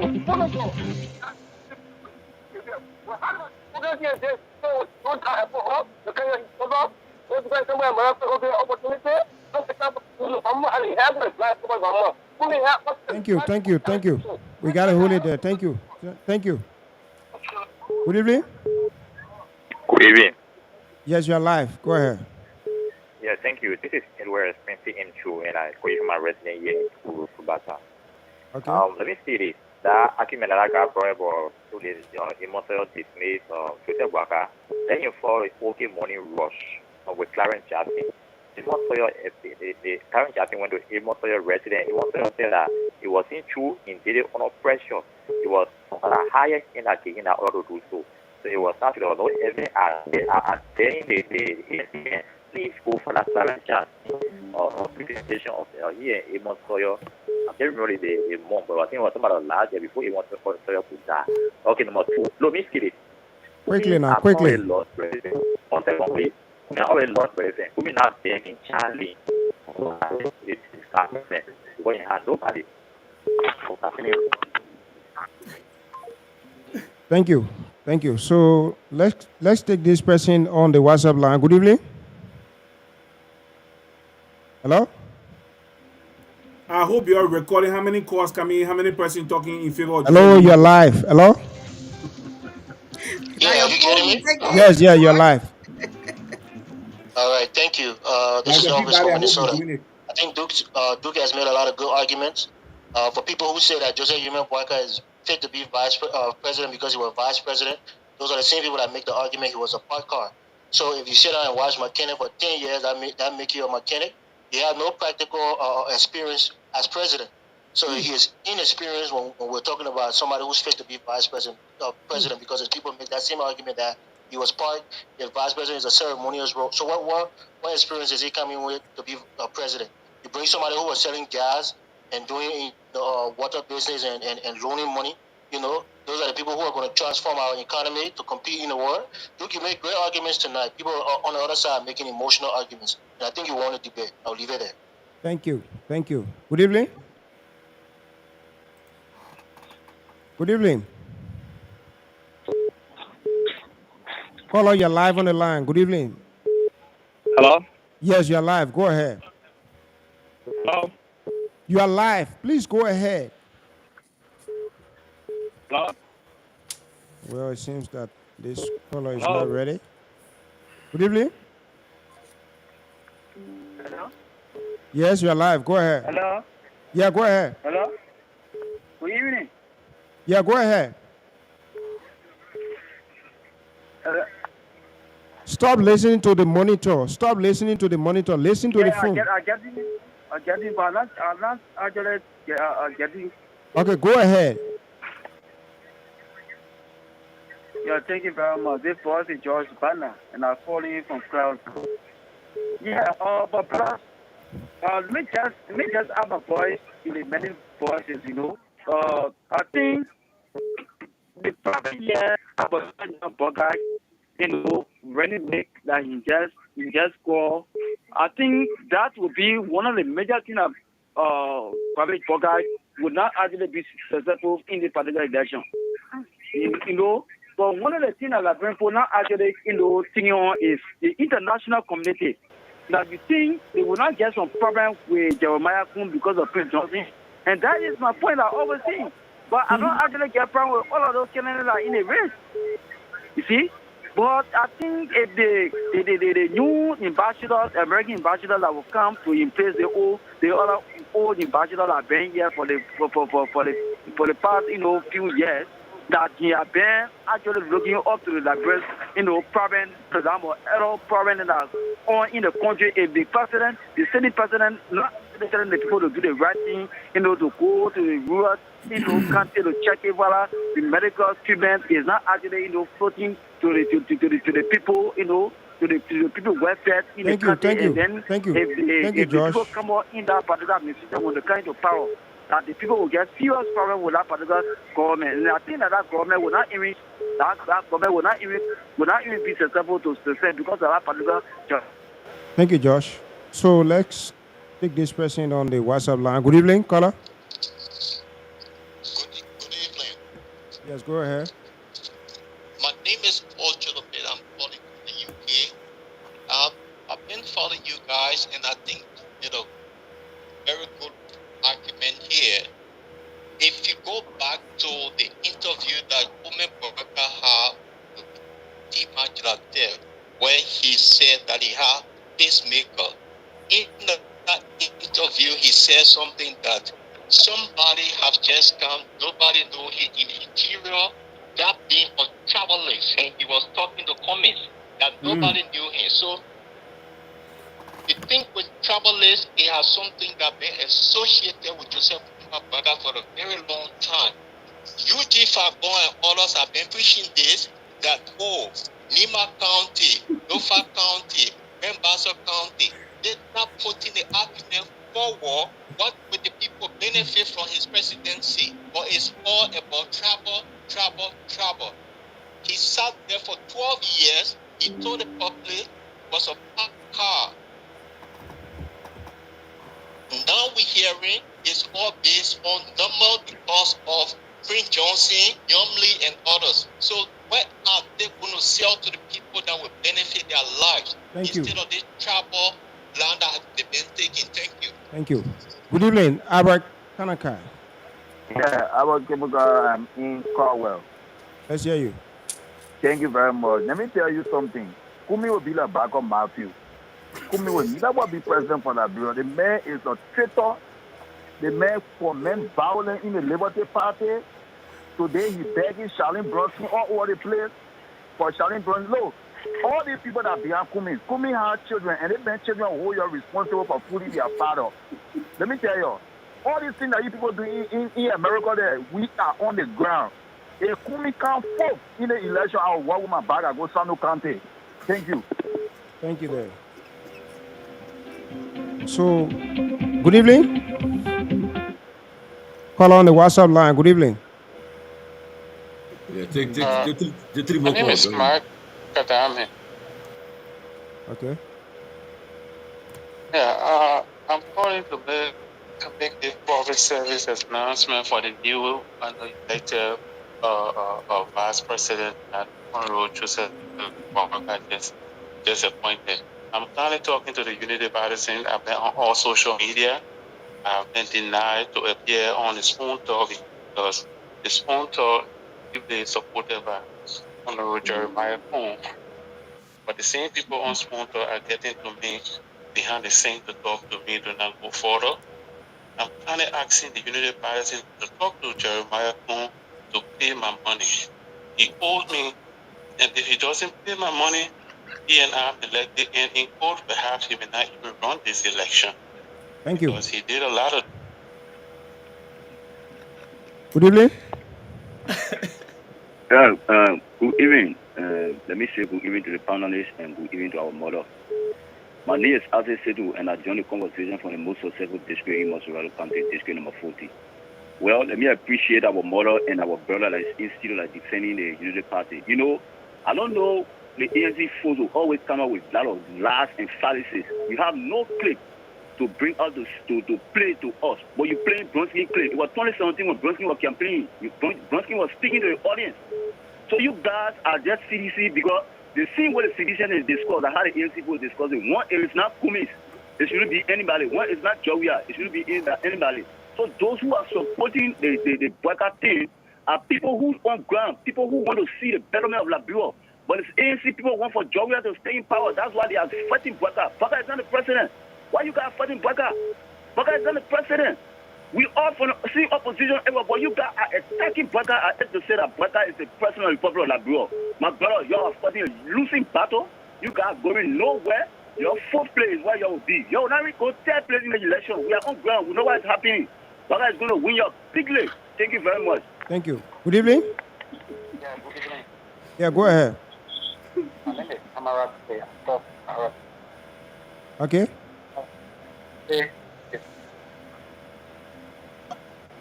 Well, actually, I'm not. Most people, I heard somebody there talking about. Okay. There are a lot of people who have been saying that Kundi is okay. So should we run with it? Should we run with that? Well, let's be serious. This is not about Kundi. It's Kundi and Josh. We are still starting the election. So I get all my brother, my nephew, Josh with for the West. We work here on the ground. We are on the ground. We are feeding the campaign. And we should tell you your one thing. Thank you. Good evening. Yeah, hello. Yes, go ahead. Yeah, I'm Abraham here calling from Pitana. Let's hear you, Abraham. Yeah, for one fact, the same Mr. Barker is the next president. People saying, but for me, I'm saying you will make a good leadership because you can't tell me say you were OK back for 12 years, just for the 2 years you didn't work. So why are your impact on the Laverne people as of elderly men? Nothing we can see. Even then you go and you get to how they call you talk about walk out to come to Ladro. Then you go and get into a coalition for we how they call it. Prince who you were talking, he was a warlord all around it. And you get into him. Then I come to the pastor. Oh, Pastor, I don't know. The politics in pastor is very deceptive to the sinner. I don't even understand the Lord Party. Because the first thing they said, the other party in Manasadi 12 years, the other party control the whole pastor bill with legislature. For that 12 years, nothing they will prove. Nothing. They are one of the worst, even the next 30 years to come, like, be different pastor, not be zero. You know, saying that the other party said them in the pastor, we should try to desist from it as the only way we'll go follow. Thank you. Thank you. Good evening. Good evening, brother. Yes, go ahead. I'm very calling from District 9. I'm sorry. Okay. Yeah, I mean, those brothers of mine to understand you there. Talking about Joseph Baga, that corruption, that overlisting. Let me tell you the fact. Joseph Baga wants me to vote for him. Then he tell me, then he's a whole car parking to the garage. Then he tell me with the agreement he signed when you're over the Senate in a 12-year administration. That will encourage me to vote for him. Thank you. Thank you. Good evening.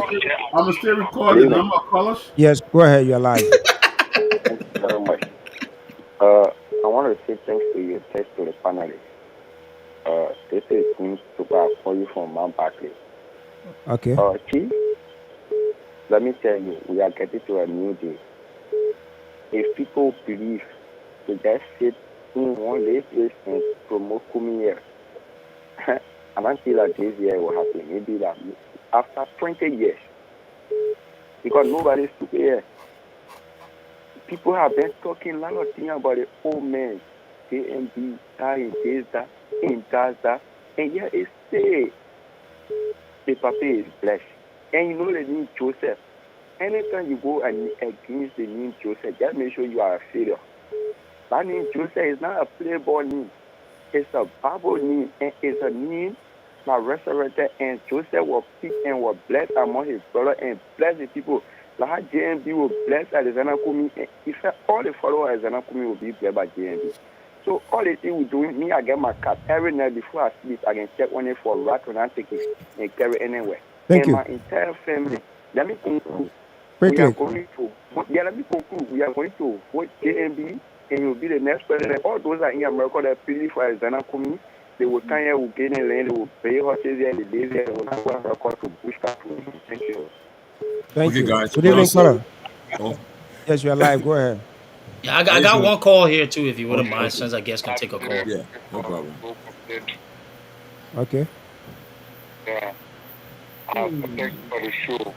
But why I want to say that those that defended the former past president, they should go back to the recording and listen to where the 5% said that they have the opportunity, but they squander everything. And in our report, it said that they have the opportunity to take the young people for beyond president we are, but they fail to do it. So they tell them to go back to the recording, play to them and listen to it. Thank you. So, Tomalin, we will take the last call Yeah, and then we call a date for yeah, tonight. yeah. Duke Good have the evening. last call, but take it after this call. Yes, really? Yeah, good evening. Go ahead. You muted, George. Yeah, I got one call Hello? here. Yes, you're live. Go ahead. I just want to say thank you to the show. We have been listening. My name is Sanchez. I'm calling from Oro. Everybody has their time. This time is Joseph Walker time. We tired. You talking about somebody passing the car or old car? Why is the current vice president? She's not back. The opportunity that they have for 6 years, they squander it, and they mix it with the Liberian people. So this time around, it's only Joseph Walker time. We on the ground. They can bring any kind of money, we'll eat it, and we'll vote Joseph Walker. Thank you. Okay, Duke, Well, your so call. Tomalin does Go ahead. Go ahead. conclude Go Yeah, ahead. the yeah. calling After Duke, segment. then Josh So, Gunner will Yeah, end it. When you end it. thanks for taking my call. This is really important. I want to start by saying this election is coming up. It's about the future of our country and our children's future. So we don't take this lightly at all. I want to first start with the polls. There are polls that are valid polls. There are polls that are not valid to predict election. I haven't heard Victoria, the panelists, let me not say any name, tell us what makes a poll a valid poll. I think it's laughable to just think all polls are polls that you can count on to predict the election. Number one. Number two, can you please answer me, the two UP people on this on the panel, what are Joseph Boykott's economic worldview, and where can we go to hear him articulate it ever? Just talk about his economic worldview. Where? Next thing, you said Joseph Boycott has experience working in government. This is an argument that we hear a lot. I want to know, what will Joseph Boycott know about job creation or fighting corruption that Mr. Cummings wouldn't because of his experience? Okay? And if he does have experience of fighting corruption, How did he not offer that experience and that knowledge to Ellen when she said, I lost the fight against corruption? Or did he offer it to her and she rejected it? When did this happen? Just please tell us how he used the experience to help us. Why did he not blow the whistle on the 66 whole bad concessions for Liberia? How come he said nothing? Lastly, right? Joseph Boycott claims to be this person who made lo-fi the breadbasket for Liberia. What has Joseph Boycott left Liberia? Because it's 25 years. I'll concede, let's say it's not 47, 25 whole years. What does Liberia have because of Joseph Boycott serving us? Just one thing. We're talking about, it's not about giving someone that they're talented in someone time. We're talking about who has the capabilities to transform lives. What would Joseph Boycott know about global economic trends? Or are you telling us again, just like people said, oh, Joey, I don't know, but people around here will know? No, the leader has to have an ideology and a worldview. Can you please tell us and please write my questions down and don't duck my question. Please answer them. Thank you guys so much. Okay, George Canatula, the last caller for you. End it. Yeah, yeah. Caller, go ahead. Your name and where you call from. Okay, I'm busy. I just wanted to You find gotta out. speak very, very loud, bro. Yes, can you get me now? I don't know if they're hearing you. No. Now, okay? No. Okay. I was saying that I think call me on Facebook Messenger. Then you put your point through easily. Yeah. Oh, we go hear Okay. him. Well, Can we answer the question the guy just posed yeah, just so now? guys, we don't have much time, but so we'll give you guys time to answer the questions that were asked and the comments and everything, address it. We'll start with you, George Canantule, since you Okay. The caller is represent. calling. The caller is Okay. calling. Let me see if I can take him. Okay. Hello. Yeah. Are they hearing you now? I want to know. No. We go hear him before, though he was a little bit low. When he called before, I could hear him, although he was a Wow. little bit low. It's just unfortunate though. So George, address the questions that were asked, and then just within maybe we'll give Okay. you Okay. Yeah. Yeah. Let's go ahead in quickly. You were saying with something. time in 90 seconds. You do it in 90 seconds and yes, what? Yeah, there are several things he raised. He talked about Buckeye economic worldview. Buckeye has had the opportunity to say it many times. He appeared on the class Reloaded, and he spoke about these issues. He was able to uh, clearly lay out his economic view, his plans for Liberia. And one of the things he talked about was, like I said here, I've said it. You can't do anything economically in Liberia if you do not bring sanity and integrity to our situation. So he wants to first thing tackle the issue of corruption, bring morality and civility and integrity into our governmental functions. Then the next thing is agriculture. He talked about road and all those things. But one thing, the thing that would take Liberia all the way down the line, not just for now, is to start investing in agriculture. Small and scale medium enterprises fine. I mean, small and medium scale enterprises fine, but agriculture is the way forward for Liberia. That is our basket, our bread basket, and that's where that is where he's very strong. And somebody said something earlier that I want to point out too. They talk about Kuhn selling gas, but I said it and I'll say it again. Kuhn built a business from being a Yana ball, so to speak, hustling on the street, a ball with no foundation, nobody there to give him money. He built a very strong business today. He's one of the wealthiest Liberian business people. So do not look at me and ask me about economic worldview when you cannot you don't know how to build anything with your hands. I will listen to an uneducated simpleton down the street who built a vibrant business with their hands and established and employ educated people to work for them than the person who sits in an office with a tie who have never built anything but only work for other people. I will listen to the person who knows how to build something with their hands, who know how to sustain a business, who know how to be successful. I built a business, so I know what the discipline that goes into building a business. I know the knowledge, I know the research, I know what you have to do to be able to build and sustain a business. Sustaining a business in the street until it becomes a full-fledged business that you are a millionaire is not something that is child's play. I'm telling you today. That cool man you see, he's not a child to play with. He's a successful person. He never worked for anybody, worked for himself. Unlike someone like Alexander Cummings, who only worked for other people, work in a system that was already established. This boy built a business out of nothing, and he has been very, very successful. So we know what it takes to build Liberia. We're not talking about theory. We're talking about what is practical, what is workable, what can be implemented, actionable concepts. That's what we're talking about here.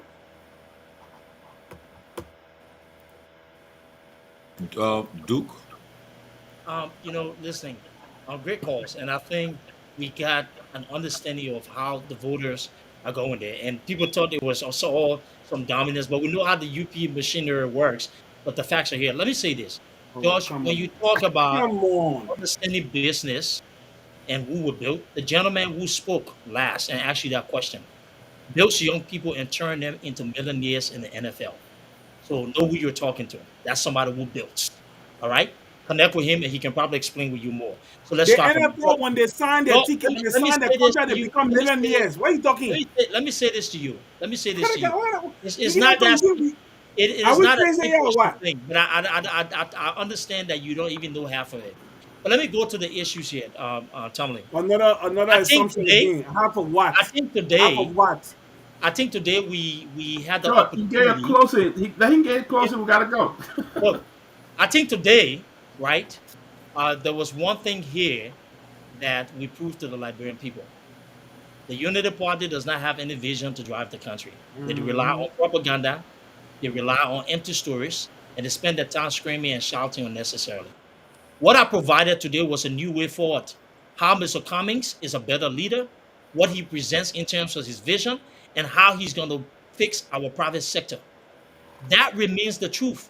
The only person in these elections who have the skill set, who have the leadership abilities to be able to drive results so that our own money in the market, the young people who are graduating from universities and can't find jobs, for them to be able to find jobs, Mr. Comics is the only one with the vision. So at the end of the day, I think and I do believe that those who understand the essence of building a vibrant economy, of building a vibrant private sector, will elect Alexander Cummings because they know that the park car for 43 years does not have solutions, and you cannot replace George Weah with Joseph Newman Weah boycott. Thank you.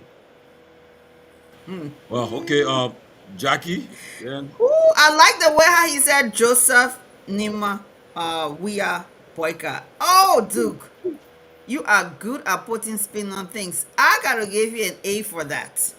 Anyway, but putting a spin doesn't make it a fact. Mm-mm. Here is the fact. Joseph Newman Boyka has something that Alexander Cummings will never ever have and can never measure up to. I must put out there at this point in the electoral season, I like to advocate more than ever more for opposition unity. We are all oppositions. But yeah, there are some times where we have to do the comparison, which is what we're doing right now. Um Alexander Cummings was never ever a CEO. He has never ever headed an entity ever in his life. He was never ever a vice president for a company in his entire life. He never held the number one spot. He never held the number two spot. Joseph Newman Boyka has held the number one spot. He was the head of LPMC, managing director. He has headed an entity. He has also headed the number two spot. The number two spot in the country when you are a vice president of a company is equivalent to be the vice president of a country. The number one CEO of any country is who? It's the president. The number two CEO of any country is who? It's the vice president. Those positions Alexander Cummings has never ever held in his life. Never. So he cannot compare to Joseph Nima Boyka. Secondly, I want to go back to the tribalism stuff, and it's important because our viewers are listening. It is time that Liberia, I don't care which side of the coin you on, we focus more on our country and less on tribalism. I want to say that we should continue to focus on us as Liberians. Duke talk about criticizing Kun that he's a gas seller, taxi driver. But Duke, here's the thing: for an economy to thrive, no economy can thrive without the microeconomic sector. You need that. The microeconomic sector is made of these small businesses, even in the most powerful country, America. It is the microeconomic sector that makes an economy. So for you to condemn Kuhn as a gas seller, that's the grassroots people you're talking about. And that's denigrating those small businesses that bring vibrancy and economic power empowerment to the overall economy of Liberia. So don't talk bad about small businesses in Liberia, because those are the people who really make up the country. If anything, we should be encouraging entrepreneurs. That's one thing Alexander Cummings has never been. He's not an entrepreneur. He's never been an entrepreneur before, never in his life, because he's never headed any company. Joseph Nima Boyka, Honor Ellen, you cannot criticize, you cannot praise Ellen and then you criticize the Unity Party government, because the Unity Party government accomplished a lot under the leadership of both Ellen and Joseph Nima Boyka. Joseph Nima Boyka, when he was VP, a lot of things that he did, he traveled around the world, he met world leaders, the road fund project that's even helping to pave the roads now under this administration. There was Joseph Newman Boyka in that meeting, in those meetings, who played a major role and even came up with the idea of the road fund project. He participated in the health, especially when we were when we had Ebola. Joseph Newman Boyka, the health sector, the commerce sector, all these different sectors, he was given responsibility by his boss, Madam Salif, to carry out a lot of projects in Liberia, which helped to make the Unity Party government very successful. And under him, we will take it from that level. We have to go back to 2017 now, because this government over the last 6 years has erased a lot of the progress that the Unity Party government has made over the 12 years. And once again, cannot criticize Unity Party government and then on the flip side you praising Ellen. Guess what? She was on the ticket of the Unity Party government. So again, I want to close by saying we should be preaching more than anything. Yes, sometimes we can do the contrast and the comparison, but opposition unity is extremely very important at this time, because that's what the Liberian people want to see. Thank you. Tomalin. No, you don't wear your closing. You can't talk anymore, George. I wanted to ask that everybody, we gotta go. The former executive vice president of Coca-Cola, the chief executive officer, a man who runs several businesses in Liberia as a small business owner. I will just give my time to do. I'm not going to talk. So it is a fallacy when you come here. Jackie, you are panelists on this show. We are the guests, okay? And you're making closing statement on behalf of the Unity Party. That's a disservice. But let me just correct something. I'm not here to throw punches, because I think you already concluded, the former executive vice president of Coca-Cola, right? Chief administrative officer. You have somebody who is a venture capitalist that owns several small businesses across the world in Liberia, pours money into small business owners in Liberia, and you are telling he does not understand entrepreneurship? Come on, man. Y'all be factual. What I'm looking forward to is showing an actual record. I want to see what the vice president has actually done in Liberia. The former vice president has been a liability to government. The last time we trusted him for an agricultural project, the yellow machine that's on the road, on local highway there, and they're changing from yellow to purple. So we cannot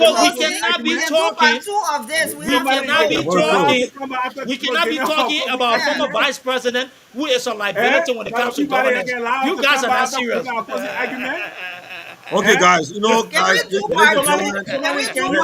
has been an interesting. They have been a very interesting show tonight. And I can say this though, I'm getting a lot of feedbacks here from people from the CDC, the ANC, the Liberal Party, UP. They are saying, look, we want more of this. You guys, the debate was very healthy. And Duke, the people are calling you a strategic man from the CPP.